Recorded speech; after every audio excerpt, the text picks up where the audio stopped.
Perfecto, perfecto, perfecto. ¿Se escucha bien? Bárbaro. Bueno, muchas gracias. Muchas gracias al Instituto de Estudios Judiciales y obviamente a todas y todos por acompañarme hoy. Se trata de una herramienta que tal vez en estos tiempos no estamos tan habituados a utilizar, así que yo me voy a sumar a los pedidos previamente efectuados. En la medida en que les sea posible, les pido, si es obviamente en la medida también de que sea del agrado de ustedes, que los que quieran activen la pantalla, así me siento un poco más acompañado y no veo simplemente signos. Y por otro lado, sí que silencien los micrófonos, no porque me molesten las intervenciones, sino para que no hagan acoples, ¿sí? Y bueno, tenemos dos reuniones, esta y la de la semana que viene, así que me parece que vamos a poder abordar este tema del procedimiento laboral. Obviamente es muy extenso, muy extenso. Tenemos la particularidad de que se encuentran distintas leyes sancionadas y tenemos que analizar en primer lugar entonces también cuál es la operatividad o como, reitero, cuál es la vigencia y la operatividad de cada una de ellas, así que es un tema que se torna más complejo incluso por esa circunstancia particular. Comenzamos en consecuencia el análisis con algunas ideas que son centrales y para mí insoslayables. Una cuestión de calendario también nos marca o nos reaviva por lo menos la atención en torno a esto. Sabemos todos y saben todos ustedes que se han cumplido muy recientemente 5 años desde la entrada en vigencia del Código Civil y Comercial Unificado. Y esa es una norma que tenemos que tener muy en cuenta, ¿sí? Un conjunto normativo que tenemos que tener muy en cuenta, en especial y en lo que atañe a esta charla que hoy vamos a mantener entre todos nosotros, los primeros artículos, el título preliminar del Código Civil y Comercial Unificado. Allí, como todos ustedes bien saben, se establecen determinadas pautas, en primer lugar en torno a las fuentes del derecho, ya no hablando de la ley, sino del derecho, en torno a la interpretación, y también una norma muy importante a la que seguramente vamos a recurrir a lo largo de estas dos exposiciones, charlas o clases, como es el artículo 7 del Código Civil y Comercial Unificado, que regula lo atinente a la aplicación de la ley en el tiempo, ¿sí? La importancia de estos preceptos que se encuentran en el Código Civil y Comercial Unificado son capitales a la hora, reitero, de establecer el juego de las fuentes que en rigor se encuentra ya establecido desde el vértice constitucional. Es evidente que el Código Civil y Comercial Unificado no podría establecer los casos que este código rige van a ser resueltos en contra de la Constitución porque el Código Civil y Comercial Unificado en tal caso devendría inconstitucional. Lo que hacen los codificadores o los proyectistas del Código Civil y Comercial Unificado es dejarnos en claro a los operadores jurídicos que existe determinada jerarquía normativa, que existe determinado juego de fuentes del que no podemos prescindir. Y me interesa remarcar esto porque el legislador común, ordinario, civil y comercial, se encargó de dejar en claro que operan determinadas nociones que nos llevan a aprender la dimensión constitucional de la cuestión. En ese caso, del derecho privado, pero también del derecho procesal y, vaya si no, del derecho social. Por otro lado, la segunda norma que tenemos que tener en cuenta, y van a ver que recurrentemente voy a brevar en ella a lo largo de la exposición, es el artículo 2 del Código Civil y Comercial Unificado, que establece lo atinente a la interpretación, con determinadas reglas que articula y que ayorna. Ya no a la luz de lo que decía obviamente la norma que se viene a reemplazar, que es el Código Civil de Vélez Sarsfield con sus posteriores reformas, sino a la luz de la jurisprudencia dominante y en esencia la de la Corte Suprema de Justicia de la Nación, que en diferentes pronunciamientos fue volcando pautas, reglas de interpretación de la ley. Y van a ver qué importante, obviamente que esto no es ninguna novedad, estar a estas pautas interpretativas cuando existen conflictos o dificultades a la hora de establecer los adecuados alcances de cada una de las disposiciones. Máxime obviamente, frente a la existencia de un cuerpo normativo, como es la ley 15.057, que no tiene o que carece de rodaje práctico, ¿sí? Y en consecuencia carece de interpretación jurisprudencial, e incluso de vasta interpretación doctrinal, y entonces tenemos que abrevar en la interpretación de la ley 11.653, pero tener en cuenta que determinados institutos han sido modificados. Vamos a ver más adelante, y reitero, reposo en el juego de las fuentes porque interpreto que es capital para entender todo esto. La cuestión, o por lo menos la exposición, se va a tornar un poco más compleja porque, como adelantaba, tenemos dos leyes orbitando en el procedimiento laboral de la provincia de Buenos Aires. Como ustedes saben, tenemos a la ley 11.653, ya vamos a intentar delimitar cuáles son los alcances, reitero, en torno a la operatoria concreta, la vigencia de la norma, y otra ley, que es la ley 15.057, también con reglas propias de aplicación temporal, y otra normativa que viene a acceder y que se encuentra operando en plenitud en el engranaje de estas dos normas que yo he mencionado, a la que se añaden otras. Y en esto refiero específicamente a la acción ordinaria que se habilita con posterioridad al tránsito por las comisiones médicas jurisdiccionales o por la Comisión Médica Central. Y allí tenemos entonces a la ley 27.348 de índole nacional, a la ley 14.997, que fue la primera ley en función de la cual la provincia de Buenos Aires adhirió a la invitación que hizo el legislador provincial en la ley 27.348, artículo 4, y luego el famoso o remanido artículo 2, inciso J, de la ley 15.057, estableciendo una regla particular en orden, reitero, al tránsito judicial posterior al tránsito administrativo por las comisiones médicas. Cuestión que ve impulsada su importancia práctica en orden a la existencia de un precedente muy reciente de la Suprema Corte de la Provincia de Buenos Aires, como es la sentencia dictada en la causa Marchetti, que da un efecto práctico aún mayor a este artículo 2, inciso J, y fundamentalmente en relación a aquellos tribunales que con anterioridad a la doctrina de la Corte declaraban la inconstitucionalidad del tránsito administrativo previo. Todas estas cuestiones que ustedes obviamente ya conocen y que voy a pasar, en las que no me voy a detener tanto. La intención de la exposición, para ordenar un poco y para situarlos a ustedes cuál es la metodología, acerca de la metodología que yo quiero utilizar, es una suerte de análisis exegético. Voy a intentar ir siguiendo el orden de los artículos, que a su vez sigue el orden lógico del procedimiento, y voy a intentar marcar, hacer pie en la nueva normativa, en la ley 15.057, porque me parece que eso es lo rico, lo novedoso, que puede ser lo rico, lo novedoso de una exposición de estas características, sin perjuicio de que evidentemente voy a necesitar abrevar en la 11.653 para explicar cuál es el procedimiento que tenemos dado y cuáles son las mutaciones, y a la vez advertir sobre ciertas incongruencias, ciertas inconsistencias que se pueden dar a la luz de la nueva normativa y que tenemos nosotros como operadores jurídicos el deber de subsanar, si no se subsana por vía legislativa, por vía interpretativa. Y por eso comienzo, reitero, con las fuentes y con la interpretación. No nos basta a nosotros ingresar en el análisis exegético puro de la ley literal, porque todos sabemos que ese método del análisis literal de la normativa, desconectado, o artículo por artículo desconectado del conjunto del ordenamiento, ya se encuentra perimido. El propio artículo 2 del Código Civil y Comercial de la Nación, en su última parte, en su parte final, luego de establecer determinadas reglas a las que incluso no les da un orden de jerarquía, sobre esto existe bastante escrito, concluye diciendo que esa interpretación tiene que ser coherente con todo el ordenamiento. Y esto nos impone hacer esa lectura sistémica.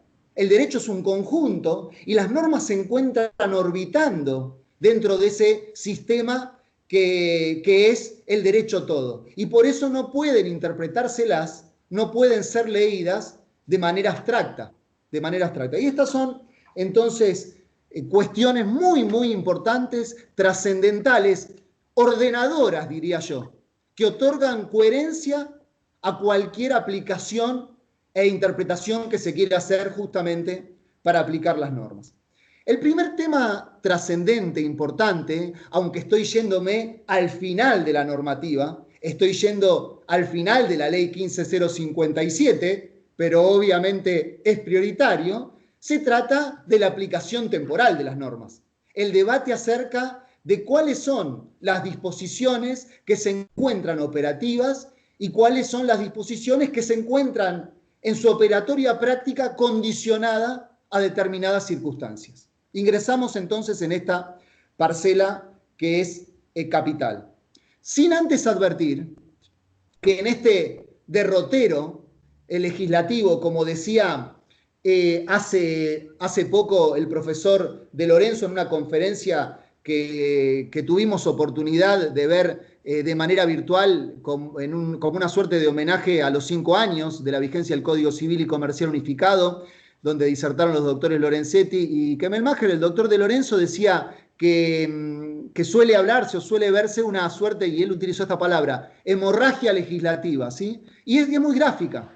Y esta hemorragia legislativa se visualiza, por ejemplo, con lo que ha acontecido incluso con esta ley, desde que ustedes van a tener que ir al boletín oficial del 2 de diciembre del 2019, donde se van a encontrar con el texto de la ley 15057, subsanado en ciertos defectos de su publicación anterior con una fe de ratas. Entonces, primera advertencia, para leer el texto de la ley actualizado 15057, obviamente, además de ingresar al buscador correspondiente oficial de la provincia de Buenos Aires, advertir a aquel o aquella que haya tomado el texto publicado primigeniamente en el boletín oficial, que debe atender luego al texto siguiente, a aquel que fue el que corresponde a la fe de ratas de la ley 15057, que tiene cambios menores, pero algunos que no lo son tanto. Por ejemplo, en el artículo 11, donde se dice en la primigenia publicación que el procedimiento deberá ser impulsado por el juez, en la fe de ratas se dice que allí debe decir que el procedimiento podrá ser impulsado por el juez. Vamos a ver que en los efectos prácticos ya esta potestad mutaba por imperio de toda la doctrina de la Corte y de los principios en los que abreva el procedimiento laboral en una facultad de ver, ¿sí? Sin embargo, es necesario atender a estas particularidades que son por lo menos llamativas. Vuelvo entonces, ingreso en el tema de la aplicación temporal. ¿Qué tenemos que tener en cuenta para analizar la aplicación temporal? En primer lugar, que el artículo 104 de la ley 15.057 es un texto que dice: la presente ley entrará en vigencia el primer día hábil del mes de febrero del 2020. Es un texto concreto en su redacción, pero que es parco a la luz del resto de la ley y que requiere, reitero, requiere este tema tan importante como la vigencia y la operatoria concreta de la ley, de la interpretación articulada de modo coherente con el resto del ordenamiento. ¿Y qué tenemos que hacer entonces para analizar la vigencia de la 15057, si se encuentra condicionado o no? Leer este artículo 104, que únicamente dice: la presente ley entrará en vigencia el primer día hábil del mes de febrero, con el artículo 87 de la ley 15.057, que dice: desde la puesta en funcionamiento de los juzgados del trabajo, el procedimiento aquí previsto se aplicará a todos los procesos en trámite. Cuando esta norma está aludiendo a la aplicación de la ley procesal a los juicios en trámite, está colocando en la primera parte de su articulado una regla que nos permite su lectura a la luz del 104 e interpretar que la operatoria de la ley en plenitud se encuentra condicionada por el legislador, y luego vamos a donar otros argumentos que nos llevan a este parecer, a la puesta en funcionamiento de los juzgados del trabajo. Vean además que previo al artículo 104 existe otro artículo que es el artículo 88, posterior al 87 que ya referí, que dice, derógase la ley 11.653 y sus modificatorias. Si nosotros interpretásemos literalmente el artículo 104 de la ley 15.057, la ley 11.653 hoy se encontraría derogada en su plenitud, derogada absolutamente. Y entonces, incluso aún existiendo juzgados del trabajo, los juzgados, en rigor, los tribunales que debieran dictar sentencia, habiendo tomado audiencias de vista de la causa, lean el 87, ¿sí? Establece que no se va a poder aplicar el nuevo procedimiento en aquellos tribunales que ya hayan tomado la audiencia de la vista de la causa, porque obviamente allí no existe retención de la prueba oral, que la hayan tomado bajo el influjo de la ley 11.653. No tendrían entonces norma bajo la cual dictar el veredicto y la sentencia. Y entonces, además de decir que la normativa de la 15.057 no puede ser aplicable directamente, reitero, en plenitud, porque más allá de que obviamente no se puede aplicar las normas atinentes a la apelación ordinaria, porque no existe cámara a la cual llevar la apelación ordinaria, en el resto del articulado existen referencias y articulaciones a un procedimiento de doble instancia. Por ejemplo, cuando la ley 15.057 regula la recusación, lo hace difiriendo la resolución de las recusaciones a la Cámara. Entonces así tendríamos que tener que aún aplicando la 15.057 frente al procedimiento de los tribunales de trabajo, la norma de la recusación debería ser la de la 11.653. Se produciría entonces una mixtura entre las dos normas, que requiere, a mi humilde entender, de un acto legislativo ordenador, porque lo que se encuentra en juego aquí es ni más ni menos que el ejercicio adecuado del derecho de defensa de las partes. Y con esto no quiero decir que la 15.057 es una norma que no sirve. De hecho, yo escribí un libro desarrollando en 2 tomos todo el articulado de la 15.057. ¿Por qué me parece importante? Me parece importante porque la 15.057 tiene aplicación práctica en determinados artículos, ya vamos a ver, aludí, el artículo 2 inciso J, el artículo 3 en torno a la 11.653 que se anuda con esto en la revisión, ya me voy a meter en el tema de la competencia, pero sin perjuicio de ello, tiene muchas instituciones que tienen que tomarse por lo menos pretorianamente por los tribunales, porque esas soluciones que se encuentran volcadas en el texto de la ley 15.057 demuestran una voluntad legislativa de reconocer la vigencia de determinados institutos para el procedimiento laboral de la provincia de Buenos Aires. Por ejemplo, las medidas autosatisfactivas.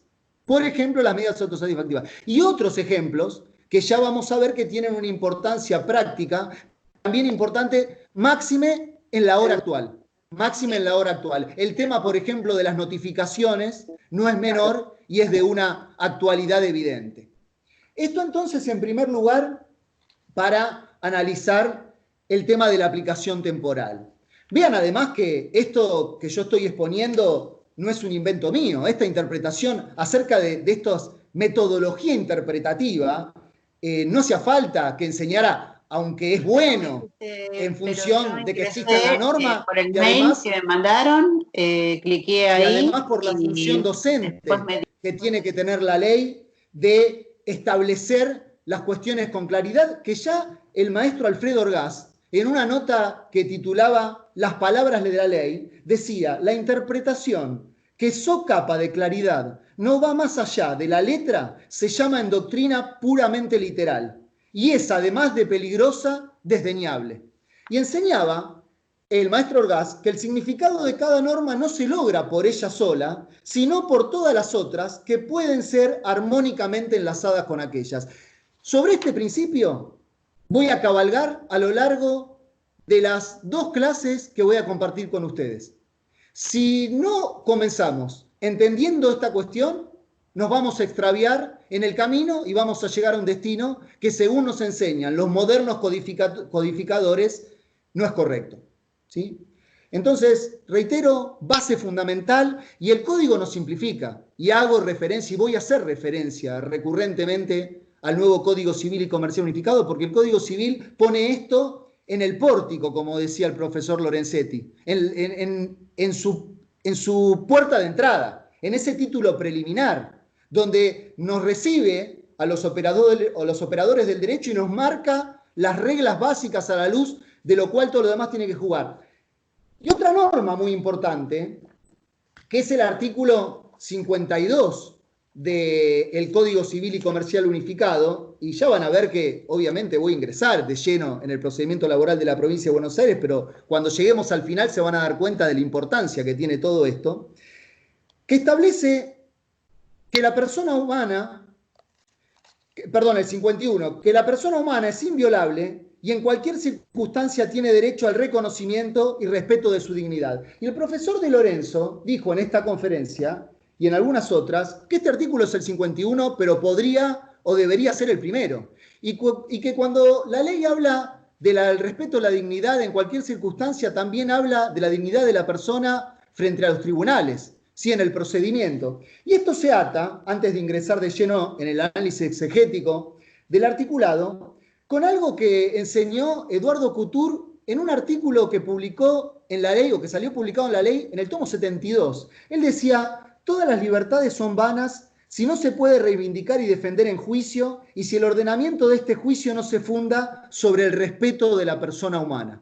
Cuestión muy importante, también a la luz del tránsito previo que se está imponiendo por las comisiones médicas aquí en orden estrictamente a lo que atañe a los accidentes y las enfermedades del trabajo.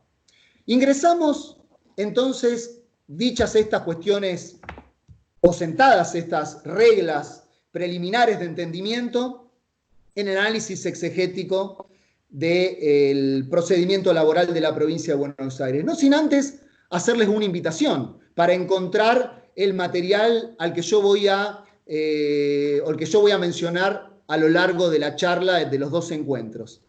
Hoy están en boga, y más con este aislamiento, las redes sociales. Yo lo que estoy haciendo es levantar, tanto en Instagram como en Facebook, buscan fácil Juan Formaro y ahí van a encontrar, son redes atinentes estrictamente a cuestiones académicas. Ahí van a encontrar determinados artículos que yo voy a ir mencionando. Y además, y lo más importante, una construcción que tenemos la intención de que sea una construcción colectiva, que se llama Usina Jurídica, que también la pueden buscar en Facebook, y ahí acabamos de levantar, cuando termine la charla, aquel o aquella que no se aburra mucho con la charla y tenga ganas de seguir indagando, van a encontrar un video muy interesante del profesor Jorge Alterini, explicando sobre el juez y las circunstancias del caso, y explicando sobre las reglas de interpretación, siendo progresista, aún teniendo, cuando él daba la conferencia, como norma positiva el viejo artículo 16 del Código Civil. Esto a título de material para que ustedes accedan, obviamente los que se sientan interesados en recurrir allí. La ley 15057 coloca en un primer artículo algo que ya la Corte de la provincia reconocía por vía pretoriana, que es la existencia de principios que rigen en el procedimiento laboral de la provincia de Buenos Aires. Y esto, en mi humilde posición, confirma la importancia de esta introducción que yo hice a la explicación del procedimiento laboral de la provincia de Buenos Aires. El legislador reputó necesario recordar la vigencia de esos principios en la ley, pero era algo que ya tenía la jurisprudencia de la Suprema Corte reconocido por vía pretoriana. ¿Cuáles son esos principios? Dice el legislador: el procedimiento se ajustará a los principios de oralidad, celeridad, gratuidad para el trabajador y sus derechohabientes, inmediación, concentración, publicidad, buena fe y efectividad de la tutela de los derechos sustanciales. ¿Por qué son importantes los principios? En primer lugar, porque marcan reglas o tallan al legislador. Pero luego tallan también, como dijimos al comienzo, en la interpretación de todo el articulado. Entonces, cuando esté interpretando las distintas normas que se suceden a continuación de esta primera, tengo que interpretarlas teniendo como miras estos principios en función de las cuales el legislador las dictó. ¿Sí? Aquí se ve, reitero, la importancia de todo esto que enseñaba al comienzo. Es tan importante que el legislador procesal coloca en la puerta de entrada a la ley procesal los principios que van a regir todo el ordenamiento. Entonces, no desdeñemos de esto, porque son una guía orientativa, interpretativa, muy importante, fundamental. Ya vamos a ver cómo tienen incidencia práctica absoluta. El legislador sigue, obviamente, la tónica del legislador al que viene a reemplazar y en el artículo 2 coloca aquello que hace a la competencia material de los juzgados del trabajo, que hoy tenemos en el artículo, en la ley 11.653, cuando alude a la competencia material de los tribunales de trabajo. Lo importante aquí, más allá de algunas innovaciones, como por ejemplo que en el texto del artículo 2 se dice que los juzgados del trabajo conocerán en las controversias entre trabajadores, empleadores, y agrega la 15.057 a diferencia de la 11.653, y terceros jurídicamente vinculados. ¿Quiénes son estos terceros jurídicamente vinculados? Pueden ser aquellos sujetos que son solidariamente responsables en una relación laboral y que no encallan específicamente en la noción de empleador.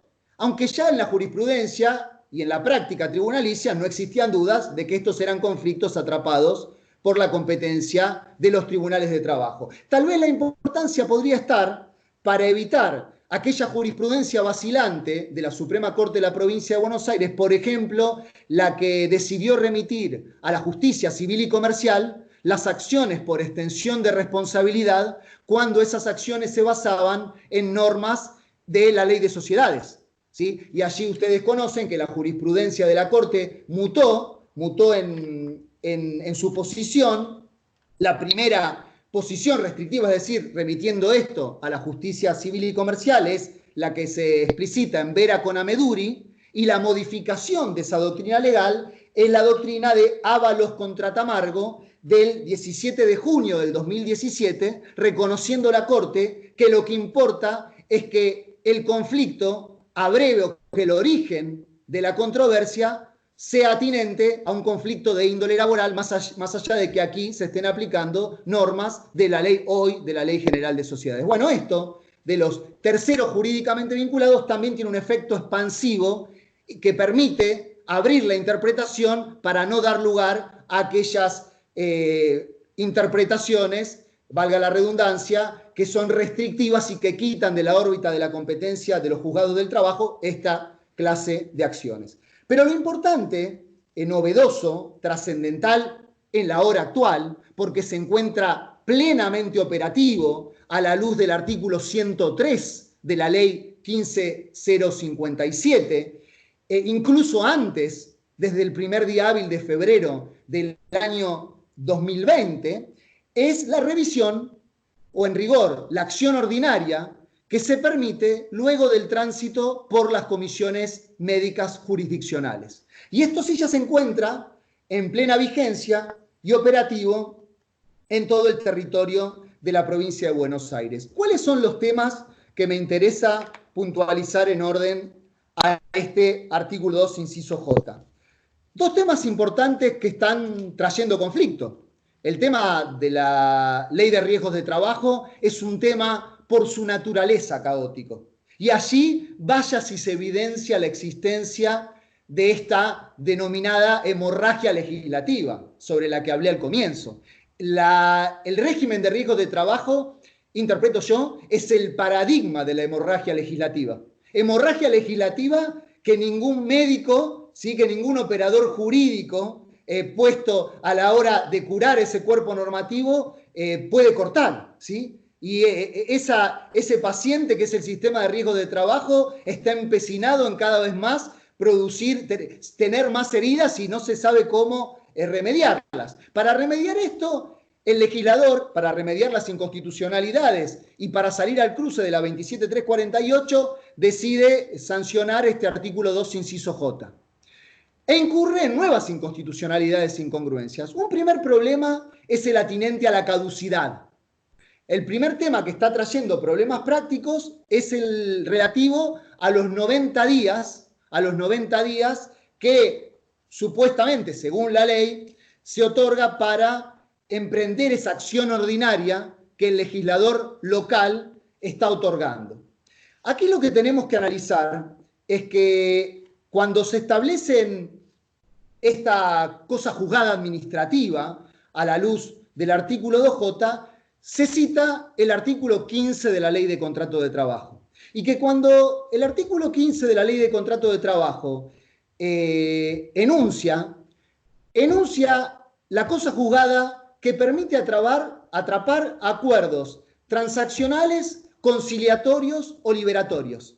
Pero que en el régimen de riesgo de trabajo, este acuerdo conciliatorio transaccional se va a producir únicamente en la medida en que el trabajador o la trabajadora damnificada, en la audiencia que va a llevarse a cabo frente al servicio de homologación de la Comisión Médica Jurisdiccional, preste conformidad con lo obrado. En la medida en que no exista conformidad, mal puede hablarse de cosa juzgada en los términos del artículo 15 de la Ley de Contrato de Trabajo, porque, reitero, el artículo 15 de la Ley de Contrato de Trabajo es una norma que establece los alcances de la cosa juzgada para los acuerdos transaccionales, conciliatorios o liberatorios. Es una norma que no tiene absolutamente nada que hacer a la hora o a la luz de este artículo 2, inciso J. Pero además es importante advertir que la propia Ley de Contrato de Trabajo, en su artículo 259, se encargó de dejar en claro que no hay otros modos de caducidad que los que resultan de esta ley. Y allí se abren dos vertientes interpretativas. Aquellos que sostienen que no existen otros modos de caducidad en el derecho del trabajo, más allá de aquellos que regula la propia Ley de Contrato de Trabajo. Y otra interpretación que reconoce que pueden existir otros modos de caducidad de normas ordinarias que tengan la misma jerarquía que la Ley de Contrato de Trabajo.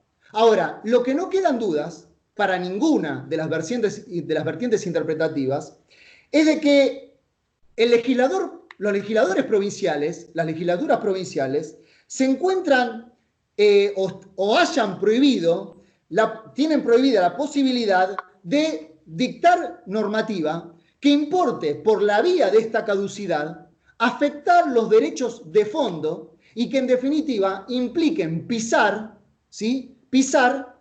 los plazos de prescripción establecidos por la legislatura de fondo. Y esto es lo que ocurre en el régimen de riesgo de trabajo con las caducidades anexas a las leyes de procedimiento.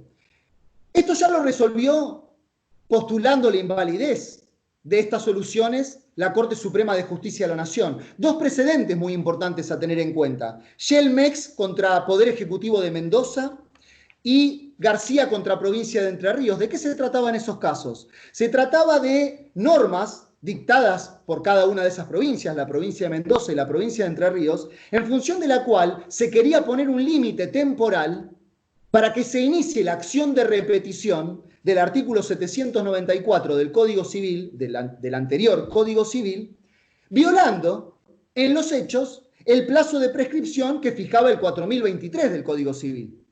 ¿Qué se decía en esta normativa provincial? Que si el legitimado no iniciaba la acción en determinado plazo, operaba la caducidad. ¿Qué dijo la Corte? Que estas normas de caducidad provinciales eran inconstitucionales porque lo que estaban haciendo en los hechos era violar las normas de prescripción del derecho de fondo. Y es exactamente lo que acontece a la luz del régimen de riesgo de trabajo. Reparen ustedes que el 44 de la ley 24.557 establece que las acciones de esta ley, derivadas de esta ley, prescriben a los 2 años desde que la prestación debió ser abonada y prestada. Y que en la lógica del sistema de riesgo de trabajo, la prestación únicamente va a poder ser abonada o prestada luego de que se transiten las comisiones médicas jurisdiccionales. Pero que además, y esto muestra el tratamiento incoherente y qué es lo que ocurre cuando no se articula la normativa y no se entiende que en el derecho no puede obrarse arbitrariamente, que la acción, incluso la acción civil, queda atada a la suerte de la acción sistémica. Porque en el régimen de riesgo de trabajo, según como está diseñado a partir de la opción excluyente, el damnificado puede optar luego de que se le coloca a disposición la suma que le corresponde por el sistema. Y es evidente que una acción de derecho común no puede estar fenecida en su validez, es decir, que esa caducidad jamás podría atrapar a la acción de derecho común.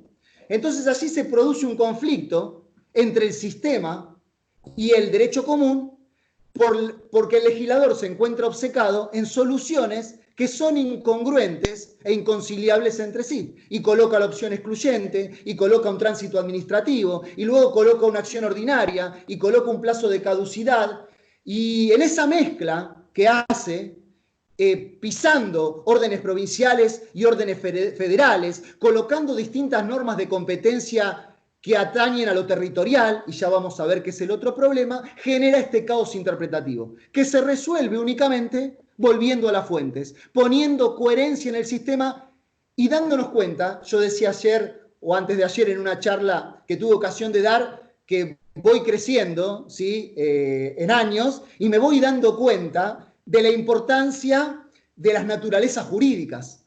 Algo sobre aquello que cuando estudiamos un poco desdeñamos y queremos ir a la cuestión, a la literalidad de la ley. Estamos por cuestiones de simpleza, ¿sí? De simplificar nuestro entendimiento y nuestro análisis, pero cada vez estoy más convencido que la lógica en la interpretación y en la aplicación, y vaya si esto nos compete a los abogados, y obviamente también y mucho más a los jueces, es lograr esa interpretación coherente, sistemática, que únicamente permite la visión general del sistema normativo. El otro tema importante que se ata con la vigencia del artículo 2J es qué pasa con la competencia territorial. Y allí otro problema que se está generando en toda la provincia de Buenos Aires, sobre lo que existen precedentes contradictorios. ¿Cuál es la norma que se aplica a la hora de dirimir un conflicto de competencia que se genera territorialmente entre distintos tribunales? ¿Y por qué se genera esto? Se genera porque hay quienes consideran que rige la regla del artículo 2 de la ley 27.348, sosteniendo que cuando el artículo 2 de la ley 27.348 establece la revisión, ata la jurisdicción, ata la competencia al juzgado que corresponde al domicilio de la comisión médica jurisdiccional que intervino en el trámite administrativo, y otra interpretación que es la que sostiene que juega la normativa específica de competencia territorial, que es la que contiene el artículo 3º de la ley 11.653. El artículo 2 de la ley 15.057 establece lo atinente a la competencia material, como vimos.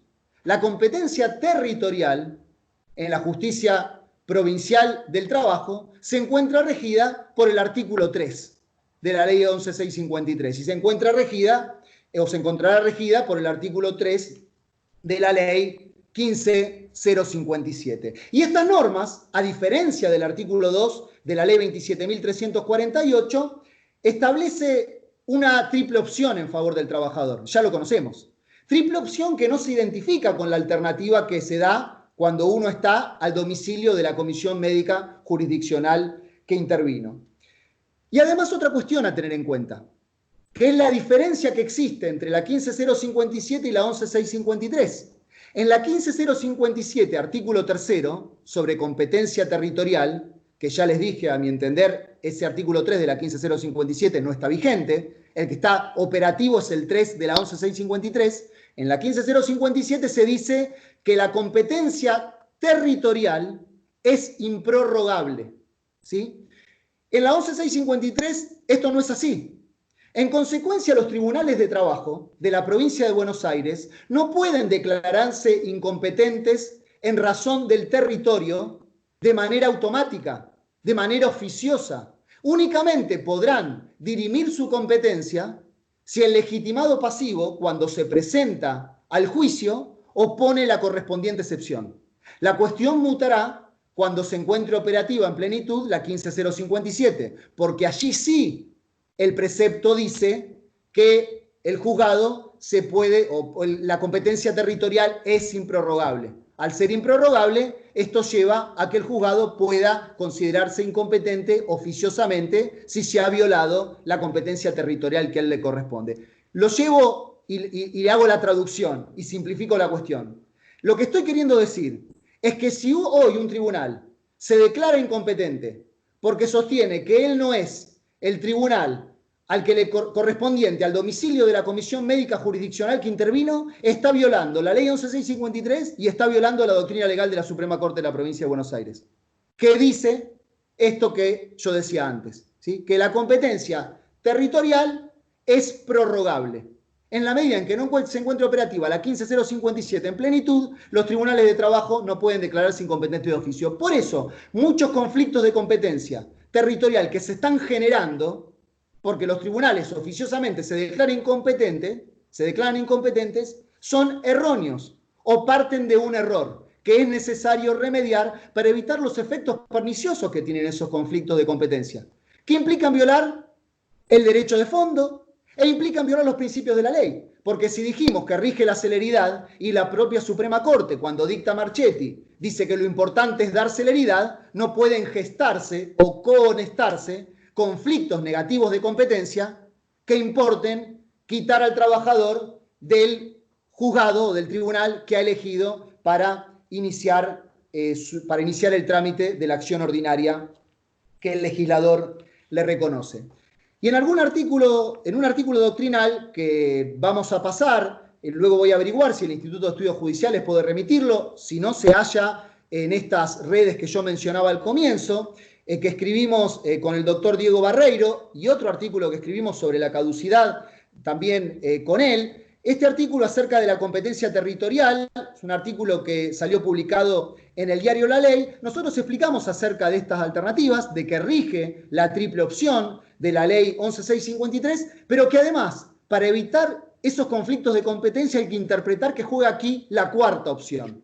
Y que esa cuarta opción es la que incluso tienen algunos ordenamientos procesales provinciales, por ejemplo la provincia de Río Negro, donde el trabajador puede incluso demandar ante los jueces de su domicilio, y que es la que hace articular a las normas de la ley 27348, de la 15057 y de la 11653 coordinadamente, evitando conflictos de competencia y dando una interpretación intuitiva para aquello que se encuentra en juego, en definitiva, el reclamo de trabajadoras, trabajadores que han sido dañados en su integridad psicofísica. Además, y con esto paso, pero es el tema que reviste absoluta actualidad y por eso me parece que puede resultar de interés para ustedes, piensen que atar la competencia ciegamente y estrictamente a el domicilio de la comisión médica que intervino vacía ciertos tribunales y llena otros tribunales de causa que en rigor le corresponderían a los tribunales que han sido desplazados. Lo pongo como un ejemplo.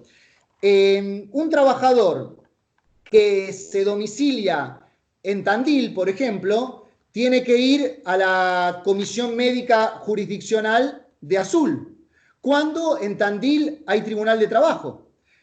En orden a esto, si la competencia se ata al domicilio de la comisión médica que intervino, la acción ordinaria para este trabajador tendría que emprenderse ante el Tribunal de Trabajo de Azul, cuando este trabajador tiene un tribunal que corresponde a la competencia, que es el Tribunal de Tandil. Y en orden a esto, entonces, los tribunales de Azul absorben todas las acciones ordinarias del artículo 12, inciso J, que corresponden al Tribunal de Tandil, y el Tribunal de Trabajo de Tandil únicamente dicta sentencias en los despidos, las diferencias salariales y en todos aquellos otros reclamos que no corresponden a las acciones derivadas de la Ley de Riesgo de Trabajo, porque todos esos conflictos quedan derivados del otro tribunal. Y además que esta cuestión de competencia quedaría reservada en su modificación a la Superintendencia de Riesgo de Trabajo.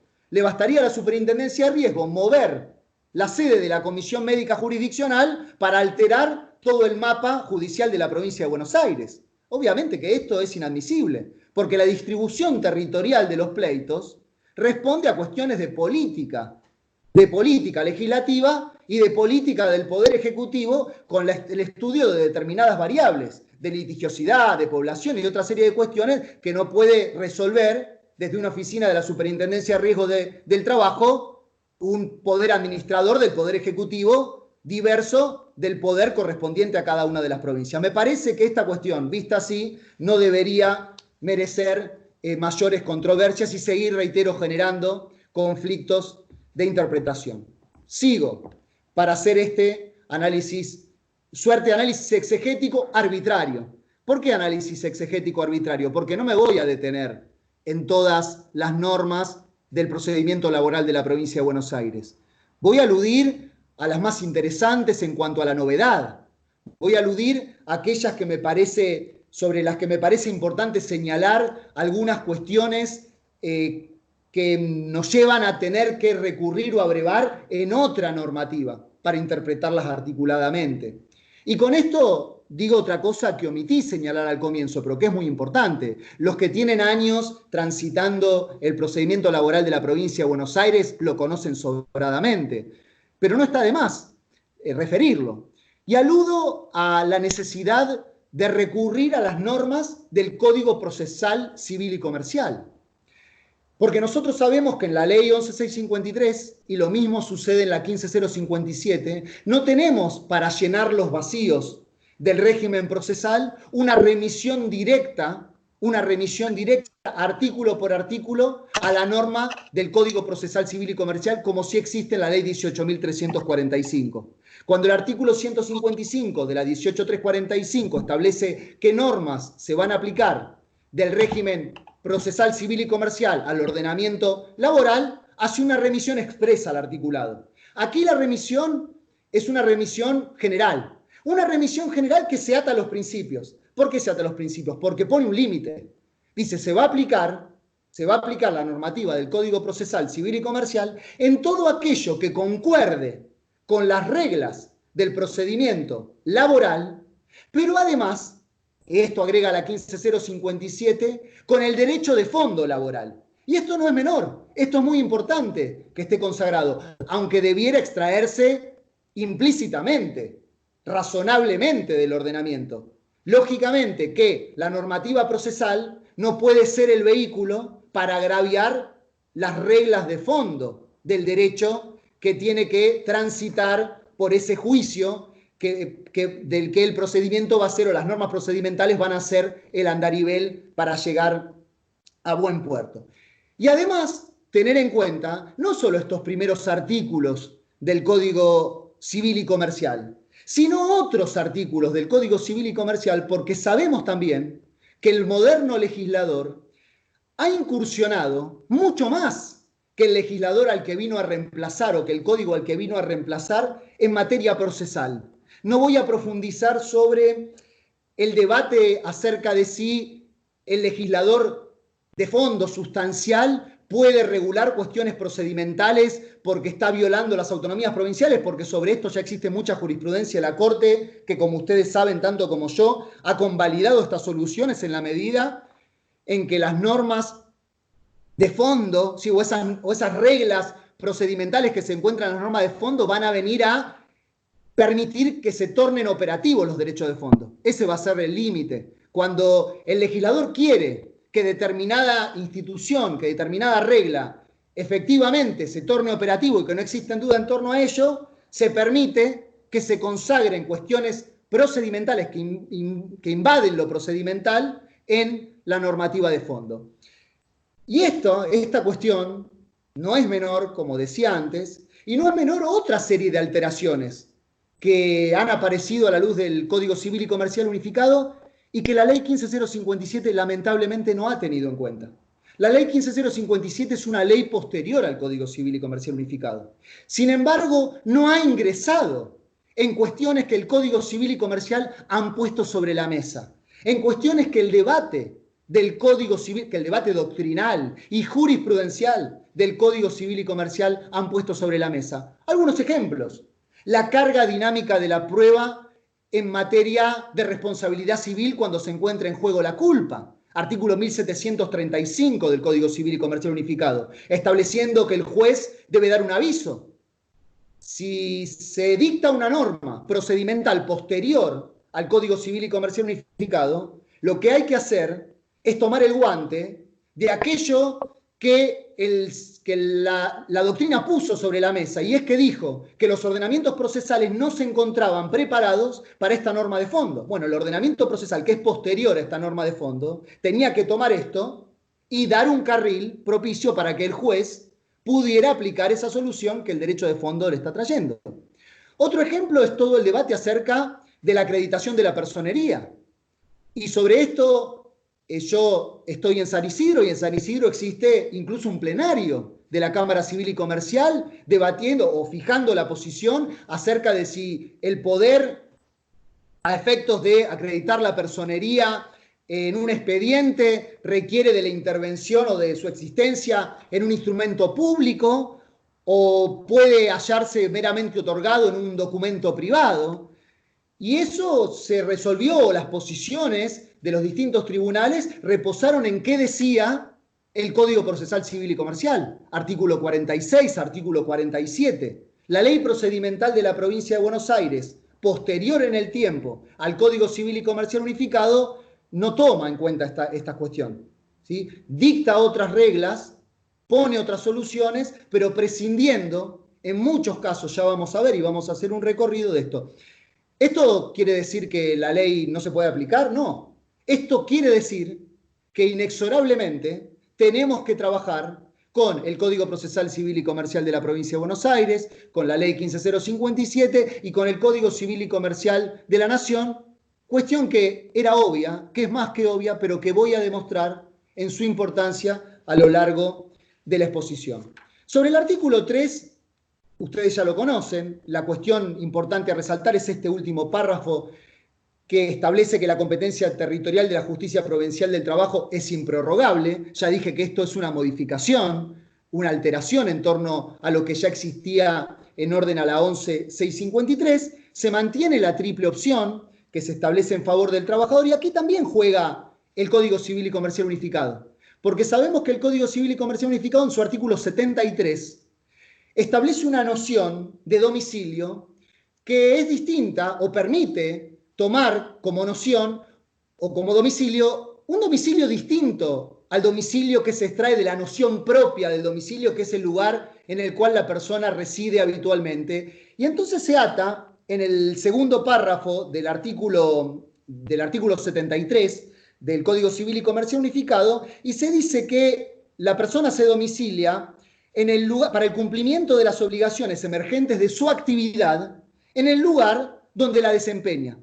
Y esto es muy importante a la hora de la competencia territorial, porque nos abre otra alternativa. Bueno, y ustedes me van a decir, esto es intrascendente porque el trabajador podía iniciar su demanda en el lugar donde desempeñó las tareas y entonces ese es el lugar donde el empleador desempeña también su actividad. Bueno, pero puede suceder que ese empleador se haya mudado.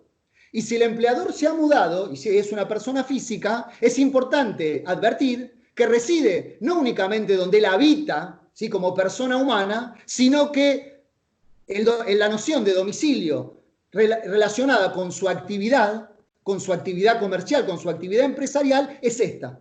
Y en definitiva entonces nos permite abrir nuevas oportunidades en la competencia territorial de la mano con esta lectura del artículo 73 del Código Civil y Comercial. Simplemente otra advertencia, tal vez muy cara para... en este programa no puedo ver, como veo en el Zoom, quienes están presentes, las distintas caras. Veo solamente poquitos cuadraditos. Entonces no sé, o no logro identificar a todos. Tampoco podría hacerlo porque obviamente a todos no los conozco, pero en orden a la importancia de acuerdo al lugar donde ustedes se encuentren, una interpretación que podría extenderse o extraerse de la 15057 a la luz del decreto ley 7543 del 69, que es aquel que remite a los tribunales del Departamento Judicial de La Plata todos los conflictos donde la provincia sea parte demandada. Yo interpreto, y esto es lo que puse en el comentario a la ley 15057, en el comentario del artículo 3, que esta regla, aun cuando ya en algunos precedentes de la Suprema Corte, por minoría se había dicho que era una regla que no cuajaba con la razón de ser del ordenamiento tuitivo procesal, porque no podía imponerse, como se dijo en un voto del doctor Rodríguez Villar, a un trabajador que se encuentra en Carmen de Patagones, recorrer 903 kilómetros para ir a revisarse con el perito médico en el juicio y luego transitar también 903 kilómetros para ir a la vista de la causa bajo apercibimiento de quedar confeso en la absolución de posiciones. Y es una norma, este decreto ley, que se encuentra inconexo con toda esta dimensión constitucional acerca de la que explicaba y con los principios que van a regir la 15057, que se encuentran explícitos en su primer artículo. No podrá sostenerse, y el otro juego que lleva a mi humilde entender, a terminar de consolidar que esta norma queda desplazada, es que esta norma 15057 es una norma posterior en el tiempo y que atrapa específicamente a los conflictos laborales, conflictos de un sujeto que merece una especial tutela. Y se anuda esto con la existencia de una norma en materia de conflictos ambientales, como es el artículo 32 de la Ley 25675, que garantiza en cuestiones ambientales el acceso pleno a la justicia sin limitaciones. Y allí sí la Suprema Corte de la Provincia de Buenos Aires ha dicho que la citada normativa prevalece sobre el Decreto Ley 7543 del 69. La causa es Álvarez contra el Trincante. Lo importante es que la extensión, la interpretación, la aplicación analógica de esta regla a los juicios laborales lleva a la misma conclusión. Si en materia ambiental, por la tutela que merece el damnificado, puede demandar con prescindencia de la regla específica del decreto ley, lo mismo sucede en materia de derecho laboral, máxime ante la 15057, que es una norma posterior en el tiempo y que abreva en esos principios. Pasando un poco a algunos temas que son importantes, pero que necesito soslayar por razones, obviamente, de tiempo, mostrar en esta cuestión de desfasaje que existe entre distintas normas, que es producto de haber tomado para la 15057 la 11653 y establecer reglas o modificaciones en algunos artículos, sin mutar algunos otros que se encontraban relacionados con estos que se habían modificado. Por ejemplo, el artículo 6. El artículo 6 establece la inhibición oficiosa de los tribunales. Yo dije antes que en rigor del artículo 3 se extraía una regla en torno a la imposibilidad de que el juez oficiosamente declare su incompetencia territorial. ¿Qué dice el artículo 6 de la 15057? El juez ante el cual se hubiera promovido una demanda deberá inhibirse de oficio si considerase no ser competente para conocer el asunto, y escuchen o presten atención, por razón de la materia. Esta regla pareciera ser discordante con la del artículo 3, porque la del artículo 3, parte final, dice que la competencia territorial es improrrogable. En rigor, entonces, el artículo 6 debe ser leído interpretándose que el juez se puede inhibir de oficio si considerase no ser competente en razón de la materia, pero también en razón del territorio. Porque de otro modo, el artículo 3, última parte, cae en letra muerta. Esto sucede porque el artículo 6 mantiene la literalidad del texto que tenía bajo la 11653 sin advertir el cambio que ingresó en el artículo 3 de la ley 15057. Y como estos ejemplos, hay otros en la ley y es importante tenerlos en cuenta, reitero, a la hora de interpretar. A la hora de analizar el tema de la recusación, una cuestión importante también que me permite mostrar la diferencia y hacer una advertencia. La 11653 tiene un problema importante, a mi entender, y que yo había puesto de resalto cuando había comentado la propia ley 11653, y es que permite interponer la recusación hasta antes de la vista de la causa. Sin darse cuenta, el legislador, que la causal que más acaece o que más puede acaecer en un procedimiento es la causal del prejuzgamiento. No es común que exista una enemistad entre el juez y la parte. No es común que el juez sea deudor o acreedor. Y acá también la interpretación, simplemente como título anecdótico y cómo tiene que ser interpretado esto, en su momento hubo un plenario en la Cámara de Rosario, donde la Cámara de Rosario consideró importante juntarse en pleno porque algunos jueces sostenían que debían excusarse en juicios, por ejemplo, contra una prestataria de un servicio concesionado o de un servicio público privatizado porque debían la boleta de la luz o la boleta del agua. Obviamente que eso no los convierte en deudor en los términos de la norma de excusación o de la norma de recusación, ¿sí? Tiene que existir algo que para el juez entrañe una imposibilidad de ser imparcial en la resolución del juicio. Bueno, de la mano de esto, la interpretación y la dimensión constitucional también, algo como esto que hace al juez natural. Y es que en la audiencia de la vista de la causa puede incurrirse en prejuzgamiento. Si se incurre en prejuzgamiento en la vista de la causa, hay que declarar la inconstitucionalidad del artículo de la ley 11.653 que establece que únicamente puede recusarse hasta antes de la audiencia vista la causa. La particularidad que trae la 15.057 modifica, como ustedes sabemos, yo no lo advertí, pero todos conocen que la sustancial modificación es que lleva de un régimen de instancia única ordinaria a un régimen de doble instancia ordinaria, manteniendo los recursos extraordinarios que se prevén obviamente constitucionalmente. Y entonces también se modifica el régimen de las recusaciones. La recusación va a ser, tomando la regla similar del Código Procesal Civil y Comercial, del juez de primera instancia resuelta por la Cámara. Pero lo llamativo es que acá la sustanciación del incidente de la recusación va a ser ante el propio juez recusado. Y esto también es una cuestión para advertir porque es llamativa. Hay más para decir, pero no quiero abrumarlos e irme por temas que no son tal vez tan importantes a la hora de la práctica profesional. Una norma que muestra esto de tomar disposiciones de otros ordenamientos y traerla al sistema es el artículo 8 de la 15.057. En ese artículo 8 se establecen los deberes de los jueces. Este artículo 8 es el paralelo del 34 del Código Procesal Civil y Comercial de la Provincia de Buenos Aires, cuando establece los deberes de los jueces en el Código Procesal Civil y Comercial de la Provincia de Buenos Aires. Y entonces esto genera alguna cuestión que ya venía en la aplicación de esta norma por imperio del artículo 34, pero que ahora muestra cierta desconexión. Por ejemplo, en esta norma, en este artículo 8, se establece que el juez tiene que fallar la causa respetando la jerarquía de las normas vigentes. Es el inciso cuarto del artículo 8. Bueno, esto de la jerarquía de las normas vigentes puede jugar así automáticamente, tal vez, en el procedimiento civil y comercial. Pero hay que advertir sobre la imposibilidad de que esto juegue así como automáticamente en el procedimiento laboral, porque en materia laboral nosotros sabemos que en rigor juega el orden de prelación y no el orden jerárquico. Porque tenemos como regla que incluso una disposición que se encuentra jerárquicamente en un lugar inferior puede ser aplicable porque sea más tutelar, más tuitiva para el trabajador. Y entonces nosotros hablamos de orden de prelación fundamentalmente y no de orden jerárquico. Esta cuestión también se evidencia por esto de importar soluciones de un Código Procesal Civil y Comercial de la Provincia de Buenos Aires.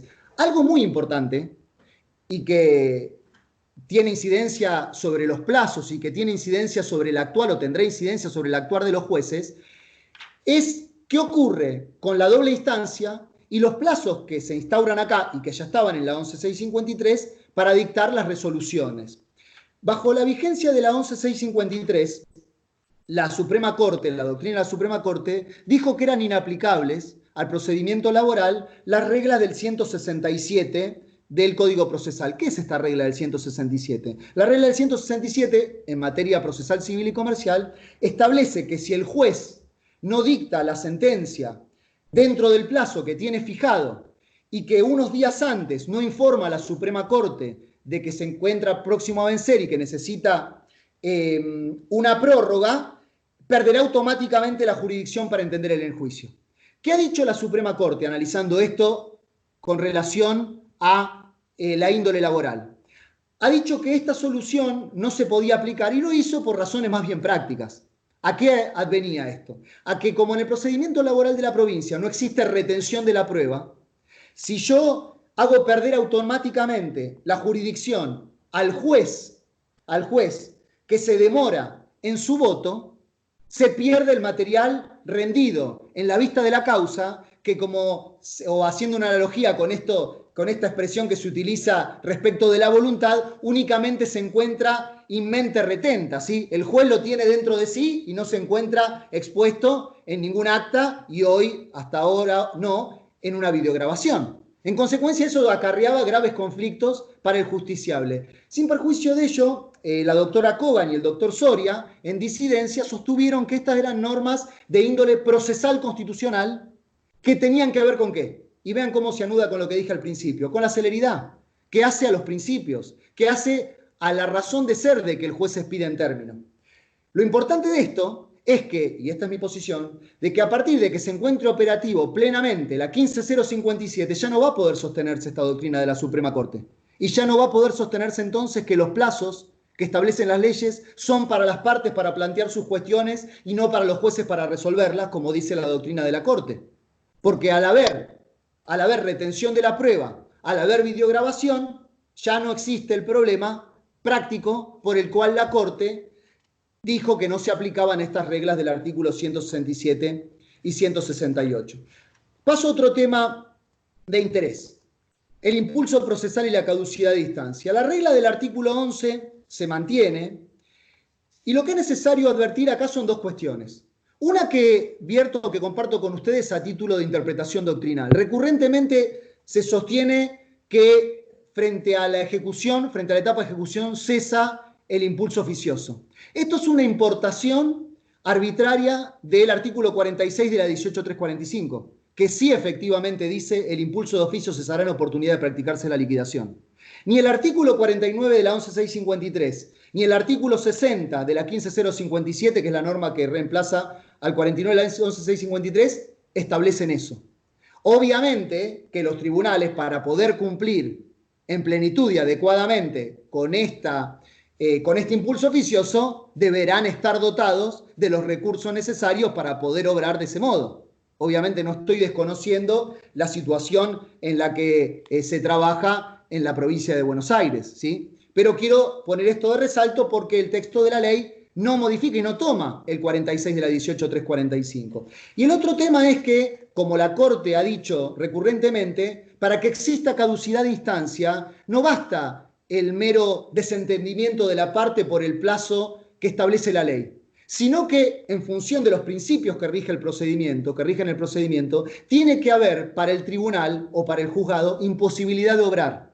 Únicamente puede existir caducidad de instancia cuando el tribunal o el juzgado no tiene nada para hacer oficiosamente. En esa circunstancia, y sobre esto existe mucha jurisprudencia de la Suprema Corte de la Provincia de Buenos Aires, debe ser entendida adecuadamente la caducidad de instancia. Luego tenemos el artículo 12. El artículo 12, yo cuando comenté la ley 15057 le pongo un título.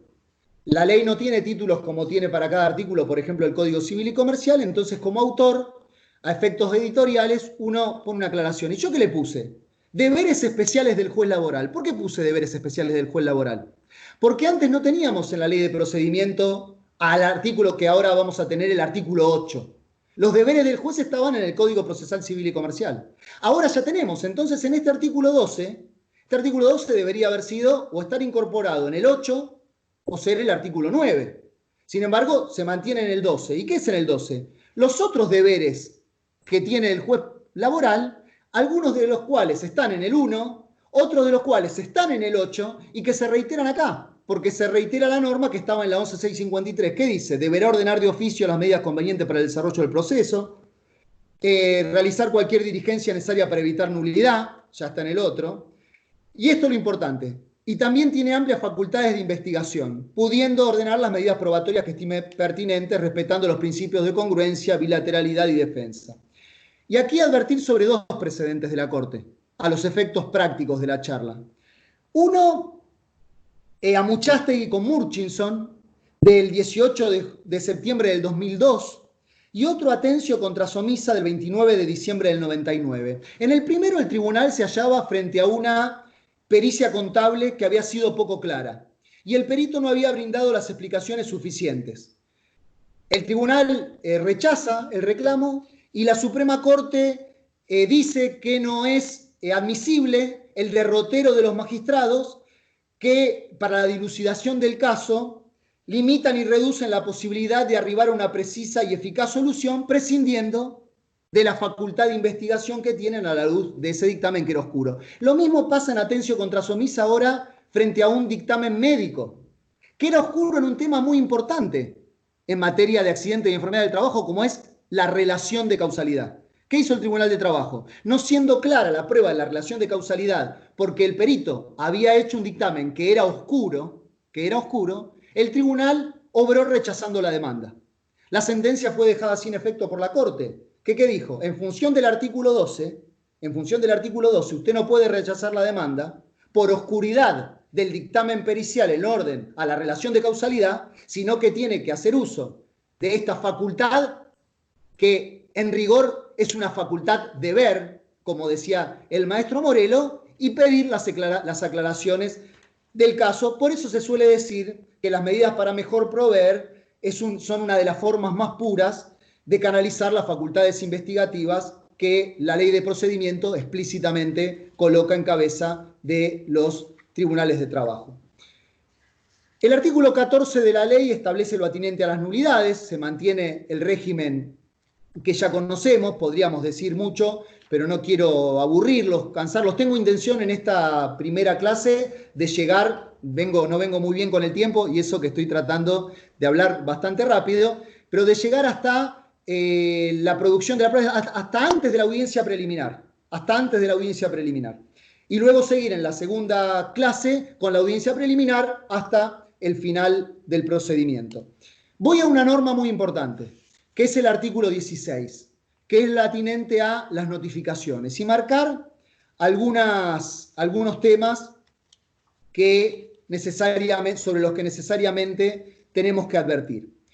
El artículo 16 de la 15057 establece cuáles son las resoluciones, en primer término, establece cuáles son las resoluciones que van a tener que notificarse personalmente o por cédula. Y esto, al igual que la 11653, es importante porque la norma se aparta del artículo 135 del Código Procesal Civil y Comercial de la provincia de Buenos Aires. Y entonces tenemos nosotros que las primeras resoluciones que van a notificarse personalmente o por cédula van a ser aquellas resoluciones que se encuentran indicadas específicamente, ¿sí?, en el artículo 16 de la normativa procesal laboral. Pero que además, en función de su inciso K del artículo, el tribunal, el juez, podrá mandar a notificar personalmente o por cédula aquellas otras providencias que se indiquen expresamente, inciso K. Pero la nómina no termina ahí, porque la Suprema Corte de la Provincia de Buenos Aires tiene jurisprudencia donde ha dicho que por aplicación del 63 de la 11653, norma que ahora viene a ser reemplazada por el artículo 89 de la 15057, se le aplican al procedimiento laboral la normativa del 135. Es decir, que aquellas otras disposiciones que se encuentren específicamente o aquellos otros supuestos que se encuentran en el 135 y que no están en el 16 también van a importar la notificación personal o por cédula. Pero además, y como último, como cuarta posibilidad de notificar personalmente o por cédula, se van a notificar personalmente o por cédula aquellas otras resoluciones que se indiquen notificar de esa manera en los otros artículos del Código Procesal Civil y Comercial de la Provincia de Buenos Aires. Entonces, esa primera idea para tener en cuenta todo aquello que tenemos que visualizar a la hora de advertir cómo tenemos que notificar una providencia. Y ahora, para poner blanco sobre negro, algunos temas o algunas advertencias acerca de esto que les dije de un tratamiento asistemático. Por ejemplo, el 16 inciso C de la 15057 dice que la declaración de rebeldía se tiene que notificar personalmente o por cédula. Pero el artículo 33 de la 15057 dice que la declaración de rebeldía se notifica por Ministerio de la Ley. Ahí hay una contradicción, hay una clara antinomia. ¿Por qué hay una antinomia? Porque hay dos normas que pertenecen al mismo ámbito de aplicación temporal, al mismo ámbito de aplicación material, y que disponen cuestiones que son contradictorias. Entonces tenemos que resolverlas de algún modo. Ahí tenemos que recurrir al modo de resolver las antinomias. Vamos a ver cuando lleguemos al punto que sostengo yo que se aplica la solución del artículo 33. Y en consecuencia, la rebeldía queda notificada por Ministerio de la Ley y que no es necesario notificar personalmente o por cédula. Otro tema es el artículo 16, inciso E, de la 15057. El artículo 16, inciso E, dice que se notifica personalmente o por cédula el auto de apertura a prueba y recepción de las pruebas. Esto es incongruente, esto es discordante. ¿Por qué es discordante? Porque cuando lleguemos a la audiencia preliminar, nos vamos a dar cuenta que en la audiencia preliminar del artículo 38 de la ley 15057 se va a notificar las pruebas proveídas a las partes. Y que el artículo 39 de la 15057, que obviamente es el siguiente del 38, establece que eso va a quedar notificado incluso para las partes que no hayan asistido a la audiencia preliminar.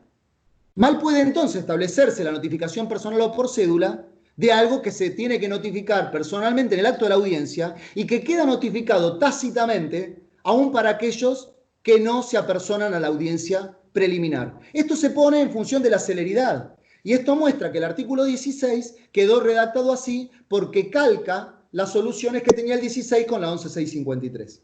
Se aplica, lógicamente, posición doctrinal, la del artículo 38 y 39 de la ley 15057. Y por eso me pareció importante tomar la labor de comentarla a la ley 15057, porque como Plagnol advertía hace obviamente muchísimos años que el derecho se elabora no solamente en los parlamentos, sino que se elabora en los tribunales, que son una especie de parlamento en sesión permanente. Pero también el derecho se va construyendo a la luz de lo que van aportando los distintos operadores jurídicos que juegan por afuera del orden jurisprudencial. Y en esto quiere decir, o esto hace una referencia a la doctrina.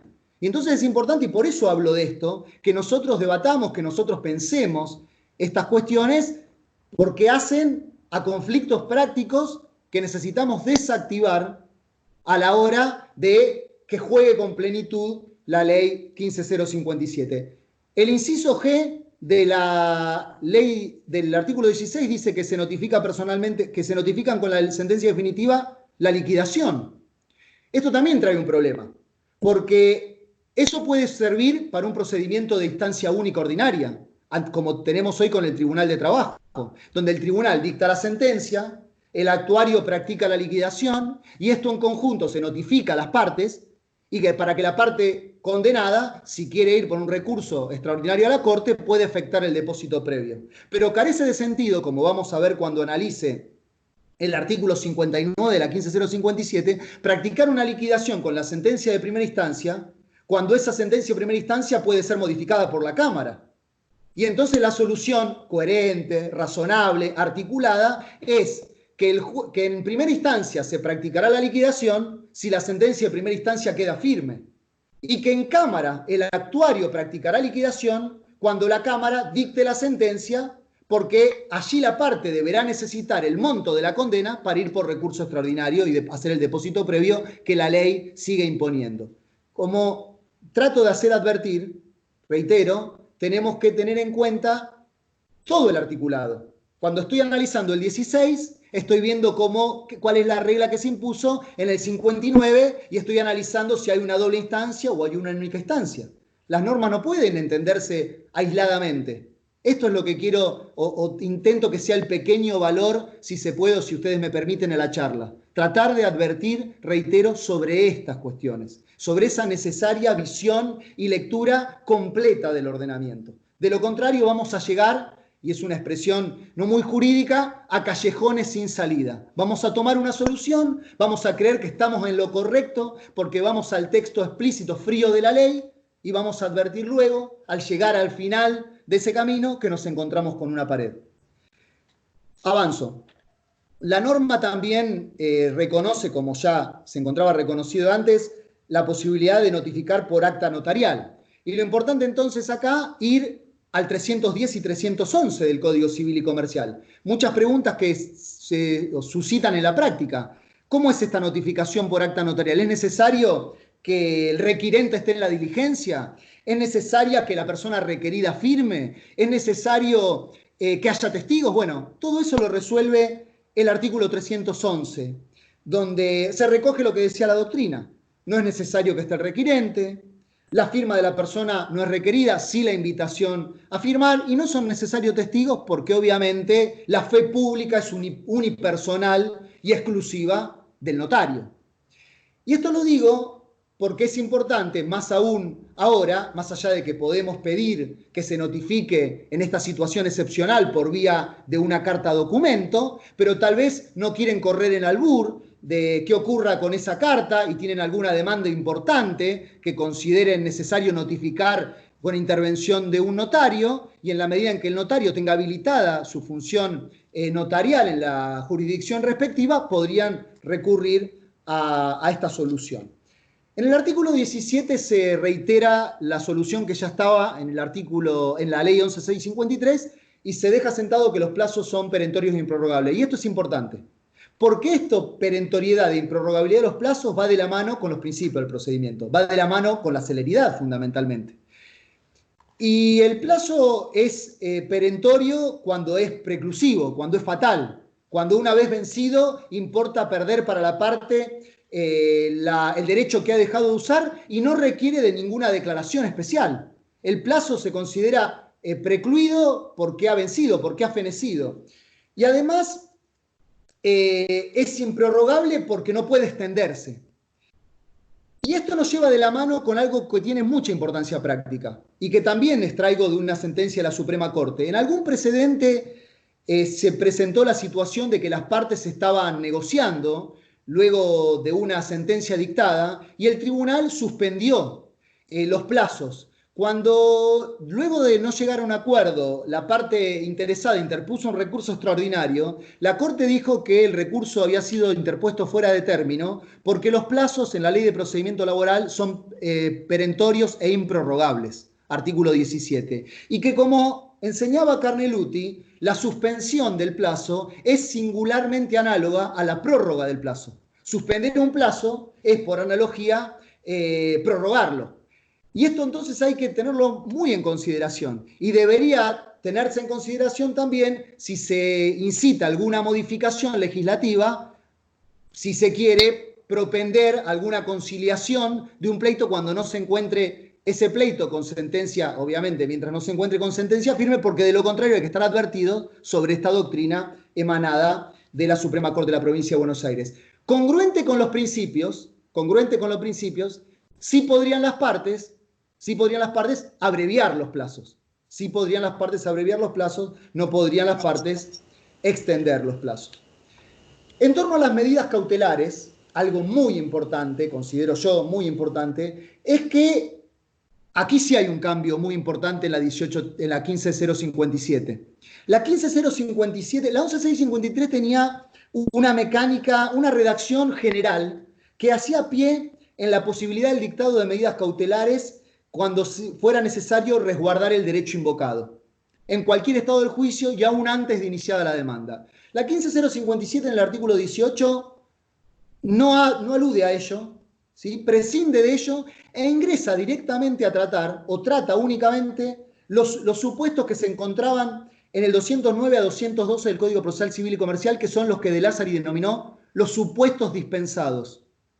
Son aquellos supuestos en los cuales se pueden prescindir de determinados requisitos de la medida cautelar, de determinados requisitos genéricos de las medidas cautelares, de los determinados requisitos genéricos de las medidas cautelares, similitud del derecho o peligro en la demora, porque existen determinadas circunstancias objetivas que llevan a que pueda prescindirse de ellos. Son, por ejemplo, la ley dice cuando el demandado no tenga domicilio en la República, en rigor hay que leer cuando el deudor no tenga domicilio en la República, cuando la existencia del crédito esté demostrada con instrumentos públicos o privados, por ejemplo, allí, ¿qué va de suyo objetivamente? La verosimilitud del derecho. Si nosotros tenemos un crédito demostrado con instrumento público o privado, el crédito es verosímil y entonces la ley facilita el acceso a la medida cautelar. Ahora, ¿dejan de aplicarse las reglas generales de las medidas cautelares? No. Las reglas generales de las medidas cautelares se van a aplicar ahora no porque se encuentren en la ley 15.057, sino porque tenemos que ir a ellas por la remisión del artículo 89. Es decir, van a jugar como contorno general de las medidas cautelares las normas del Código Procesal Civil y Comercial, artículo 89, van a jugar los supuestos dispensados que están en el 18 de la 15.057 y también van a jugar los supuestos dispensados que están en el Código Procesal Civil y Comercial en la medida en que no se opongan a estos y que sirvan para complementarlos. Como ven, y es mi humilde posición, no es de lo más feliz la redacción del artículo 18 nuevo acerca de las medidas cautelares. Lo que sí es importante, y sería importante tener en cuenta en una eventual modificación, porque hace a la doctrina de la Corte sentada por una leve mayoría, es el balanceo entre los requisitos. La Suprema Corte, reitero, por una leve mayoría, considera que los supuestos de las cautelares, verosimilitud del derecho, peligro en la demora, la contracautela es una condición de ejecutoriedad, si no es un requisito de la cautelar en sí misma, se pueden balancear. ¿Qué quiere decir esto? Que si existe mucha verosimilitud del derecho, frente a un pequeño peligro en la demora, hay que dictar la medida. Y viceversa, si existe un muy grande peligro en la demora, puedo acreditar verosimilitud del derecho no en esta misma intensidad y el juez debería otorgar la medida. Esto tiene también efectos prácticos muy importantes a la hora del tránsito por los tribunales. Otra norma interesante para ir al Código Civil y Comercial que hay que tener en cuenta porque es novedosa es el 743 y el 744, que establece cuáles son los bienes inembargables. Y aquí se establece, por ejemplo, en el inciso F, las indemnizaciones que corresponden al deudor por daño moral y por daño material derivado de lesiones a la integridad psicofísica. Establece qué es aquello que no puede, que se extrae de la prenda común de los acreedores. Avanzo un poco para hacer más rica la exposición. Otro precepto interesante que se puede tomar por vía pretoriana es el artículo 21 de la nueva ley. El artículo 21 recepta las medidas autosatisfactivas. Lo coloca en el lugar o lo coloca a continuación de las medidas cautelares, cuando en rigor la medida autosatisfactiva no es una medida cautelar. La medida autosatisfactiva es una medida que recae sobre el fondo del asunto. La medida autosatisfactiva es una medida que va a resolver con carácter de definitiva la controversia, pero que va a poder ser planteada cuando no sea necesario recurrir por la complejidad del tema o por el debate que existiera en torno a la cuestión a un proceso ordinario común y además se torne inconveniente recurrir a ese procedimiento ordinario por la urgencia que representen las cuestiones que se encuentren en juego. Lo que tengo que advertir acá es que en el sistema procedimental actual, la medida autosatisfactiva, al tener las notas de definitiva, la resolución que se dicte va a poder ser recurrible por un recurso extraordinario ante la Suprema Corte de la Provincia de Buenos Aires y que no va a regir allí la doctrina que juega para las cautelares. Ustedes saben que las medidas cautelares no pueden ser recurridas ante la Suprema Corte porque son provisionales, porque no recaen sobre el fondo del asunto. Acá la naturaleza de la medida autosatisfactiva nos está demostrando que sí se tiene que abrir recurso extraordinario. Cuando exista la doble instancia, la medida autosatisfactiva va a poder ser apelada ante la Cámara correspondiente al juez que la haya dictado. Luego, la norma establece lo atinente a las costas, allí no existe tampoco mayor modificación, podríamos hacer algunas advertencias que también podemos hacer en orden a la 11.653, pero por razones de tiempo las voy a soslayar, sin perjuicio de que en el chat ustedes pueden hacerme las preguntas que les interesen, si yo tomo el compromiso de responderlas, si hoy no tenemos tiempo, tomarlas todas y para la próxima hacer las respuestas de hoy y de las que surjan en la próxima reunión o encuentro que tengamos. Y entonces, les reitero, la cuestión que sea del interés de ustedes lo plantean por el chat y estoy absolutamente abierto a contestar y a intercambiar con ustedes en torno a todo lo que podamos hablar en este encuentro. Una innovación sí que es importante, que es muy importante, es la de la Carta Poder, en el artículo 28. Yo ya dije y adelanté cuando hablaba al comienzo de la exposición que el legislador no se había hecho cargo del debate que surgía a partir del Código Civil y Comercial Unificado, ese debate en torno a la necesidad de acreditar la personería por intermedio de un instrumento público o la posibilidad de acreditar la personería con un documento privado. No, el legislador prescinde de esta cuestión, pero sí permite ya no seguir o no sigue la tradicional lectura que emergía del artículo 23 de la 11.653, que llevó a que el único que podía dar carta poder frente al Tribunal de Trabajo era el trabajador o los derechohabientes. Y aquí el artículo 28 permite, en su segundo párrafo, otorgar carta poder también, dice, los representantes de las personas jurídicas solo podrán otorgar carta poder una vez acreditada y admitida en auto la representación invocada. ¿Qué se extrae de acá? Que los representantes de personas jurídicas, que obviamente no pueden ser un actor, que no pueden ser un trabajador, pueden otorgar carta poder. ¿Qué ocurre con el texto?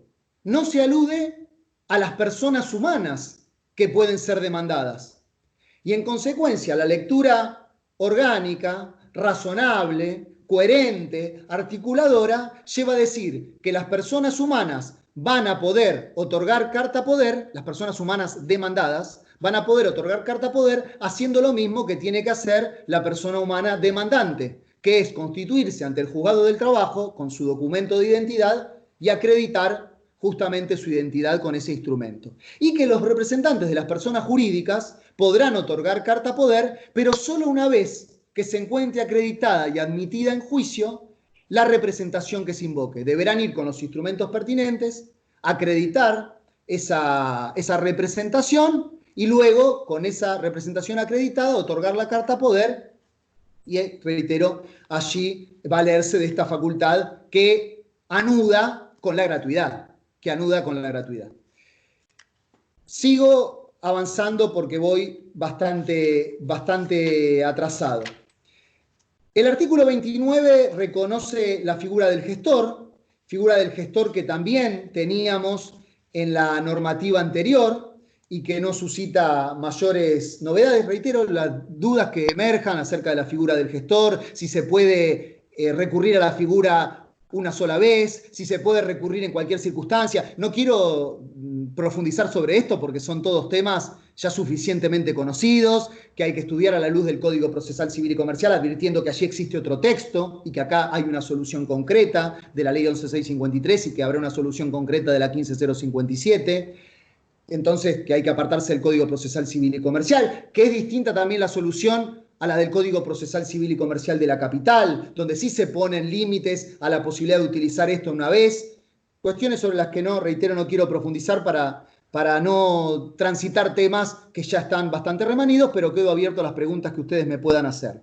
Sí me interesa ir al artículo 30, que regula lo atinente a la conciliación y la transacción.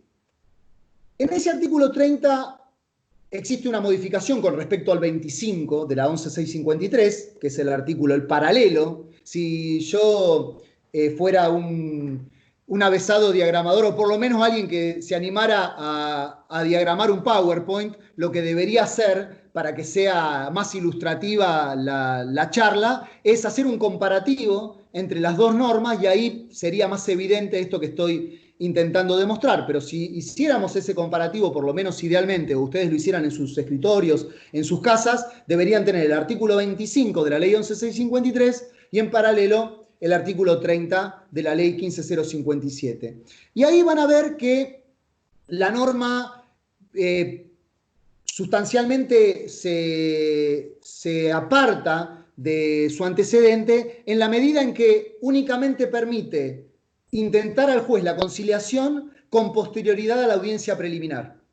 Cuando incluso de los fundamentos de la Ley 11.653 se extraía, porque allí se lo ponía esto con todas las letras, que la conciliación podía incluso intentarse aún antes de contestada la demanda. Hoy el legislador ha considerado útil colocar que la conciliación puede intentarse con posterioridad a la audiencia de preliminar. ¿Por qué? Porque interpreta que el primer intento conciliatorio va a ser en esa audiencia preliminar del artículo 38. Y otra modificación que reviste muchísima importancia práctica es que se ha quitado de aquello que tenía el antecedente normativo, que era el 25, la posibilidad, un último párrafo que tenía ese artículo 25, y es que el juez podía simplificar la litis con la eliminación de cuestiones y pruebas carentes de relevancia para su resolución. ¿Cuál es, interpreto yo, la idea que flotó a la hora de redactar este artículo 30? Y la idea fue que esta simplificación de la litis se iba a hacer en la audiencia preliminar. Ahora, la simplificación de la litis no puede hacerse únicamente en la audiencia preliminar. Porque puede que, ya más avanzado el pleito y producidas determinadas pruebas, la cuestión de la litis quede más clara y entonces resulte necesario al juez y las partes accedan depurar el expediente de pruebas que todavía no se encuentran producidas, pero que a la luz de las ya acompañadas al expediente se revelan como innecesarias. Y entonces en ese supuesto, aun cuando no estemos o cuando estemos con posterioridad a la audiencia preliminar, es importante recurrir a esta simplificación de la litis. Interpretación doctrinal entonces. Considero yo que esa posibilidad ya no emerge del artículo 30, pero se extrae implícitamente de los principios del ordenamiento, de las facultades del juez, del artículo 8, del artículo 12, del artículo 1 y del resto de las normas que obviamente llevan a que el procedimiento tenga que ser más sencillo y si es más sencillo va a ser más rápido. Acerca de la conciliación, un debate es con la modificación y la instauración de una doble instancia, cómo tiene que ser la resolución que homologa o no el acuerdo. Con la 11.653 la Corte dijo que la resolución atinente debe ser dictada con observancia de la formalidad del acuerdo y de voto individual de los jueces. Pero si nosotros nos vamos a un procedimiento de doble instancia, nosotros tenemos que, aplicando las reglas del Código Procesal Civil y Comercial, tenemos el artículo 162 del Código Procesal Civil y Comercial, que dice que las sentencias homologatorias se tienen que dictar en la forma establecida en el artículo 160 o el 161, según que respectivamente homologuen o no. ¿Qué quiere decir esto? Que si es homologatoria la resolución 160, basta una providencia simple, pero que si se rechaza la homologación, se tiene que tratar de una sentencia interlocutoria, 161. Acá se ve cómo la solución del procedimiento civil y comercial no puede ser importada al procedimiento laboral porque es incongruente, no con las normas del procedimiento laboral solamente, sino con el derecho de fondo del procedimiento laboral. Ustedes saben tanto como yo que para que exista una homologación, el juez va a tener que acreditar, ¿sí?, que explicitar en su pronunciamiento que se alcance una justa composición de los derechos e intereses de las partes. Y para acreditar esto, para explicitarlo, necesita abrevar en un auto que esté fundamentado. Entonces esto no se abastece con una providencia simple.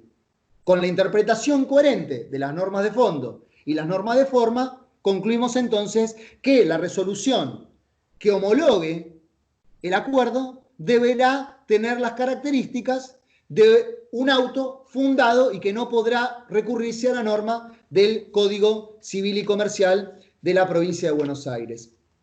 Existe también un debate en torno a la necesidad de ratificación o no por el trabajador. Sobre esto me gusta recurrir a las enseñanzas de Morelo. Morelo decía que en la conciliación, en la transacción, están flotando, en definitiva, otros modos de terminación del proceso, porque una conciliación puede encubrir en una parte un desistimiento, puede importar un allanamiento. ¿Y por qué digo esto? Porque nosotros sabemos que por las normas de fondo de la Ley de Contrato de Trabajo, si el trabajador desiste, se requiere la ratificación personal del trabajador. Y en orden entonces a esta interpretación conjunta, si ese acuerdo en definitiva está importando el desistimiento para el trabajador de alguna parte de su acción, deberá requerirse la ratificación personal para que procedimentalmente lo que se haga sea consecuente con el fondo del ordenamiento laboral. Avanzo al artículo 31, que es el que establece la demanda. Y aquí la norma recoge lo que traía la 11.653, así que no voy a profundizar demasiado, sino sí simplemente advertir sobre la necesidad de explicitar adecuadamente los hechos en los que debe fundarse la demanda para permitir aquello que el maestro alemán Leo Rosenberg denominaba la carga de la afirmación en su libro sobre la carga de la prueba. Cuando Rosenberg explicaba sobre la carga de la prueba en su libro, explicaba que esto accedía a algo que era prioritario, que era anterior, que era la necesidad de la carga de la afirmación. Ustedes saben que únicamente la prueba puede versar sobre los hechos controvertidos y conducentes. Y un hecho va a poder ser controvertido o conducente en la medida en que sea afirmado por la parte. En consecuencia, advertir acerca de la necesidad de afirmar prolijamente, sin incurrir en esas alegaciones frondosas que, como se dijo en algún precedente interesante y al que me interesa o al que me gusta recurrir, suelen oscurecer, como se ha dicho, el cielo de la justicia, dificultando la comprensión. Y esto no es solo aplicable a los escritos de las partes, sino que en muchas ocasiones también puede ser aplicable a las resoluciones de los jueces. No es necesario, y esta es mi humilde posición, en todos los casos, hacer resoluciones o presentaciones, en el caso de los abogados, de las abogadas, extremadamente extensas cuando es innecesario a la luz de lo que se está postulando o de lo que se está resolviendo. El artículo 32 sí tiene una mutación muy importante. Y en el primer párrafo de la norma se establece qué va a ocurrir con las demandas que tuvieran defectos u omisiones.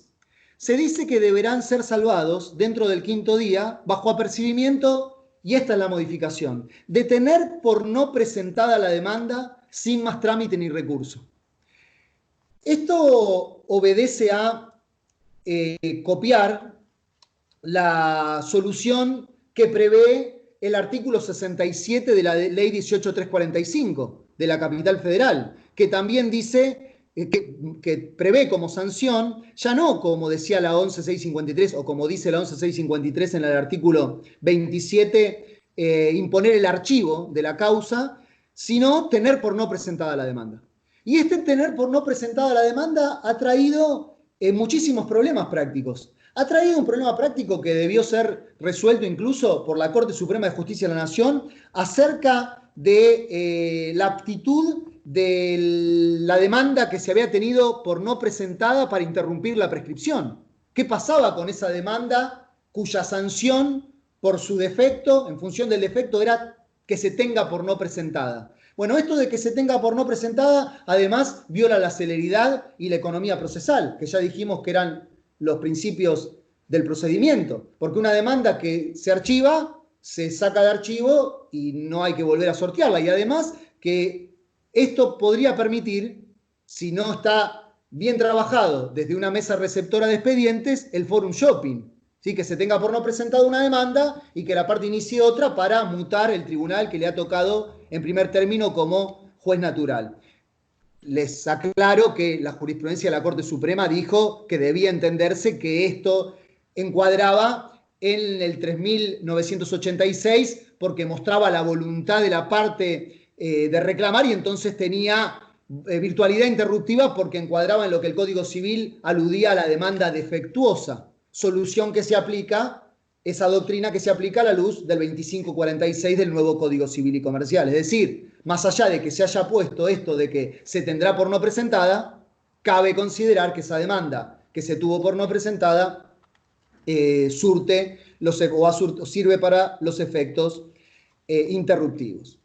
En torno al traslado de la demanda, otra advertencia. Se copia el texto de la normativa procesal anterior y se establece que el plazo será de 10 días, el que será ampliado en un día por cada 200 kilómetros o fracción no menor a 100. Y allí hubo todo un debate. ¿Cómo se entiende esto? Por cada 200, porque hay una conjunción disyuntiva que es o. Dice, por cada 200 kilómetros o fracción no menor de 100. Y fracción no menor de 100 es 101. Entonces, con 101 kilómetros, ¿hay que ampliar el plazo o hay que ampliarlo a partir de los 200? Eso trajo problemas interpretativos. Por el resguardo del derecho de defensa, en la disputa jurisprudencial se inclinó en alguna medida por interpretar que aún podía considerarse ampliado por la fracción mayor a 100 porque ya era una considerable distancia de la sede del tribunal que permitía ampliar el plazo. Pero es algo que tenemos que tener en cuenta porque puede traer inconvenientes de acuerdo a la lectura de la ley procedimental. Otro tema es advertir que es mi interpretación, que la norma no contiene, que la norma 15057 no permite contener la alusión o no permite aludir a los plazos comunes. El plazo común es algo que está en el 342 del Código Procesal Civil y Comercial cuando exista más de un demandado y que al menos uno de ellos se domicilie fuera del departamento judicial o de la provincia, y entonces el plazo se reputará vencido para todos cuando venza el de domiciliado a mayor distancia o para el notificado en el último término. Como la ley 15057 no alude a los plazos comunes en ninguna de las disposiciones, y esto de los plazos comunes es una rémora de una cuestión histórica, que además trae problemas o ha traído problemas prácticos, y incluso permitiría romper a la naturaleza de los plazos del artículo 17, que son preclusivos y que son improrrogables, interpreto yo que todos los plazos en la ley 15057 son o debe interpretárselos como plazos individuales y no como plazos comunes. El artículo 33 también tiene un efecto trascendental en orden a los efectos de la falta de contestación de la demanda. Y esto va a tener una importancia en la puesta en práctica porque cambia los efectos de la no contestación de la demanda o de la rebeldía, es decir, de la ausencia de presentación de la parte en el pleito. El artículo 33 de la 15057, en el párrafo tercero, mutando la solución que rigiera durante la 11653, o que rige durante la 11653, que imponía una presunción para el caso de duda. ¿De dónde se extraía esta presunción del caso de duda? De la interpretación del artículo 63, ¿sí? Que es el que nos lleva a remitir a las normas del Código Procesal Civil y Comercial, y en ese caso el 60, párrafo segundo del Código Procesal Civil y Comercial, del que se extraía una presunción para el caso de duda. ¿Qué hace la 15057? Dice que se presumirán ciertos los hechos lícitos expuestos por el actor en la demanda, salvo prueba en contrario. O sea, ya importa una presunción iuris tantum, obviamente, que puede ser rota por el perjudicado con la prueba en contrario, pero que ya se va a encontrar a su cargo producir. Y este tipo de disposición, que ya existe en el ordenamiento laboral de la Capital Federal, en la 18345, fue avalada en su constitucionalidad por la Corte Suprema de Justicia de la Nación, teniendo en mira ¿qué? Teniendo en mira los principios que informan el ordenamiento procesal laboral, y la Corte dijo, esto hace a lo tuitivo de un procedimiento laboral que es específico para esta clase de conflictos y además no ofende al perjudicado por esta sanción de alguna forma, porque esa sanción, esa presunción, ¿sí? Que opera como sanción, adviene por su propia conducta, porque ha sido él el que no se ha presentado al pleito. Y si ha sido él el que no se ha presentado al pleito o ha sido él el que no ha contestado la demanda, no puede invocar un perjuicio derivado de su propia actitud.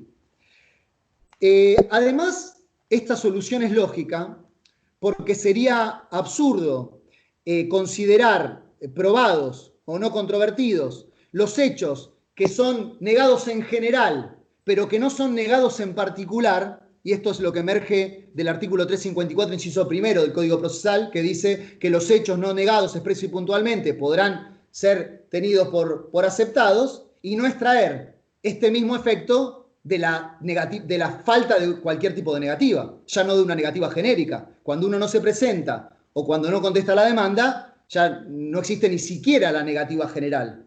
Entonces, obviamente que los efectos tienen que ser el reconocimiento, siempre que exista ¿qué? Y vuelvo a la razonabilidad. Siempre que se trate de hechos lícitos, lógicos, razonables. No se va a poder tener por cierto que el actor trabajó 25 horas por día, porque eso rompe las leyes de la naturaleza, las leyes de la lógica. Por eso siempre en la interpretación, la razonabilidad, la coherencia. Artículo 34 alude a la contestación de la demanda. Y cuando alude a la contestación de la demanda, advertir que ya con la 11653 tenemos que abrevar en las enseñanzas del maestro Norberto Centeno. Ustedes saben que Centeno hizo una obra basal para el procedimiento laboral de la provincia de Buenos Aires, como fueron sus comentarios. A la 7718, Centeno comentó la ley de procedimiento laboral de la provincia de Buenos Aires de aquel entonces, y esa interpretación doctrinal que él hizo es muy interesante, muy rica. Y él allí decía que al demandado no le basta con la mera negativa, que el demandado tiene que además explicitar, que la negativa del demandado tiene que ser explícita, que el demandado tiene que asumir una posición en el pleito. Y entonces que no le basta únicamente con negar, que tiene que dar su versión de los hechos. Los invito a leer, a abrevar en las enseñanzas del maestro Norberto Centeno porque son aleccionadoras en orden a esto. La 15057 sí deja en claro algo que ya emergía de la ley 11653 y que ya emergía de la doctrina de la Suprema Corte de la Provincia de Buenos Aires y que yo sostuve en el comentario a la 11653 y es que el actor no puede duplicar o hacer una réplica cuando le llega el traslado de la contestación de demanda.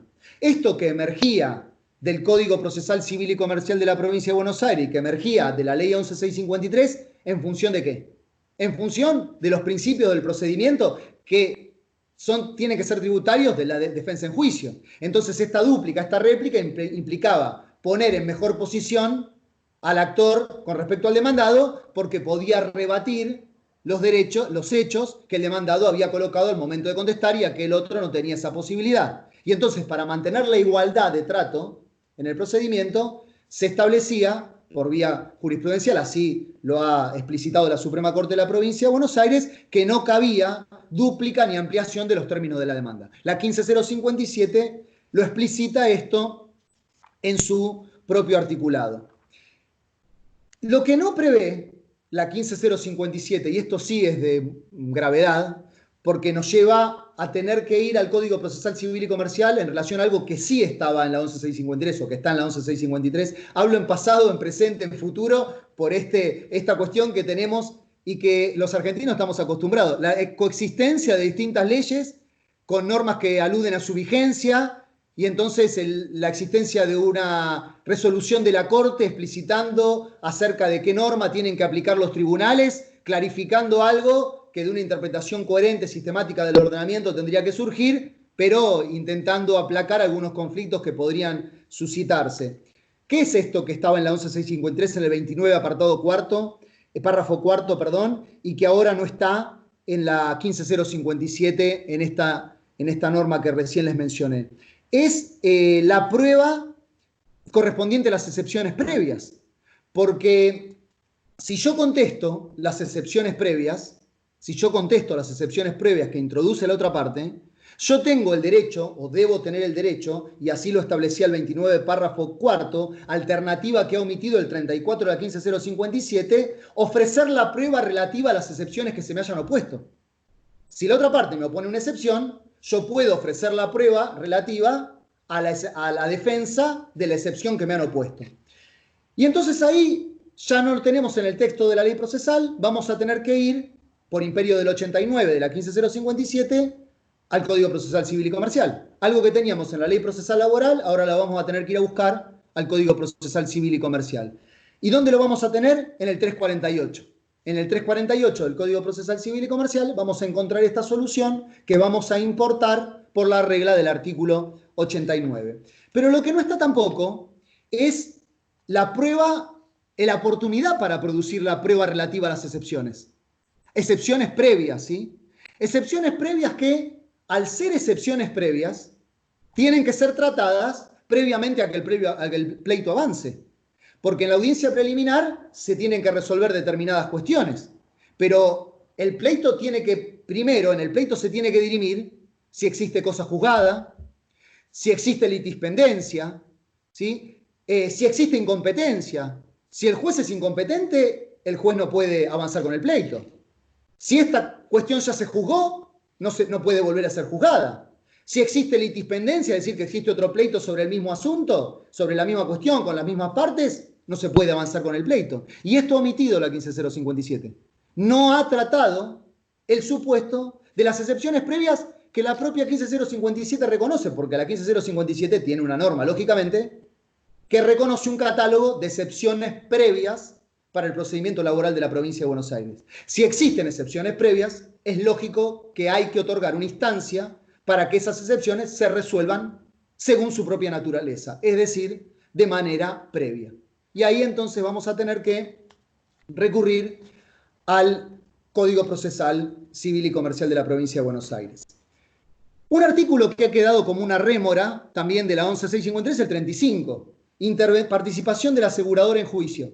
Cuando exista un seguro en virtud de una ley que autoriza a sustituir la responsabilidad patronal, la intervención del asegurador se regirá por norma establecida en la presente ley. Bueno, eso responde a las leyes anteriores de accidente, ¿sí? Sabemos que hoy incluso la participación del asegurador en el pleito está o emerge de la competencia material del artículo 2, inciso J, o esto debería estar allí como una de las cuestiones atinentes a la primera parte de la ley. Ha quedado, porque estaba en la 11653 y hoy tal vez, más allá de que, bueno, deja en claro de que la participación del asegurador en el pleito se va a regir con las normas de la ley de procedimiento, es una norma tal vez sobreabundante, pero que refrenda esta interpretación que yo hacía al comienzo sobre la triple opción a la hora de las normas de las acciones ordinarias posteriores al tránsito administrativo. Si según el 35 la intervención del asegurador se rige por las normas de esta ley, la norma de esta ley en cuanto a la competencia territorial es el artículo 3 y no es el artículo 2 de la ley 27.348. Voy cerrando o cierro porque ya llegué al horario, son las 7 de la tarde y he llegado hasta la última parte, las excepciones previas, es el 36. Allí se reitera la nómina de excepciones previas que tenía la ley 11653. Se produce esta cuestión particular en orden a que hay que permitir ofrecer la prueba relativa a esas excepciones previas a aquel sujeto al que se le han opuesto las excepciones previas, que hay que permitir esa resolución de las excepciones previas, pero además advertir sobre esto último, y con esto sí cierro, que es la existencia del artículo 37 de la ley que permite o que alude a la sentencia parcial. Y cuando alude a la sentencia parcial, yo digo que se recoge el contenido de un artículo que ustedes encuentran en el Código Procesal Civil y Comercial de la Nación, con una redacción similar, que es el 359. Y que entonces se van a permitir resolver parcialmente aquellas cuestiones que no requieran mayor tramitación. Esta norma es interesante y aludo yo, o completo yo como interpretación doctrinal, que esa sentencia parcial, lógicamente, para ser consecuente con los requisitos de una sentencia, deberá reunir las pautas que impone la ley de procedimiento en el resto de su articulado para las sentencias definitivas, porque esa sentencia parcial va a ser parcialmente o atrapando una porción del conflicto que se haya debatido, una sentencia, y esa sentencia va a tener que ser pasible de los recursos ordinarios o extraordinarios que atañen a cualquier tipo de sentencia. Lo que habría que aclarar acá, y no está en la ley, y lo agrego como interpretación doctrinal, es que debiera formarse incidente para no entorpecer el procedimiento que continúa, es decir, aquello que no se haya resuelto parcialmente.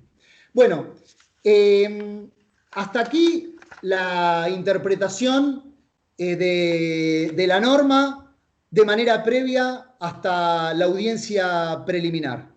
Concluyo con esto. Les agradezco muchísimo que me hayan escuchado. Veo acá en el chat a ver si hay algunas preguntas. Bueno, no llego a...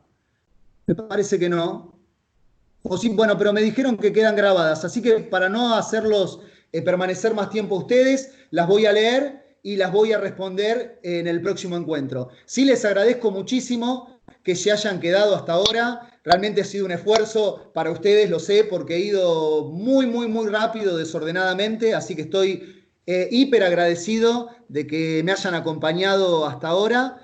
Espero que nos podamos encontrar no solamente el jueves que viene, sino en algún momento de manera presencial, y los invito de nuevo a participar de Usina Jurídica, este emprendimiento que tenemos a los meros efectos académicos y de levantar todo este material y de que podamos todos nutrirnos de diferente material que consideramos nosotros que puede llegar a ser valioso. Bueno, dejamos acá, los saludo afectuosamente y los veo el próximo jueves.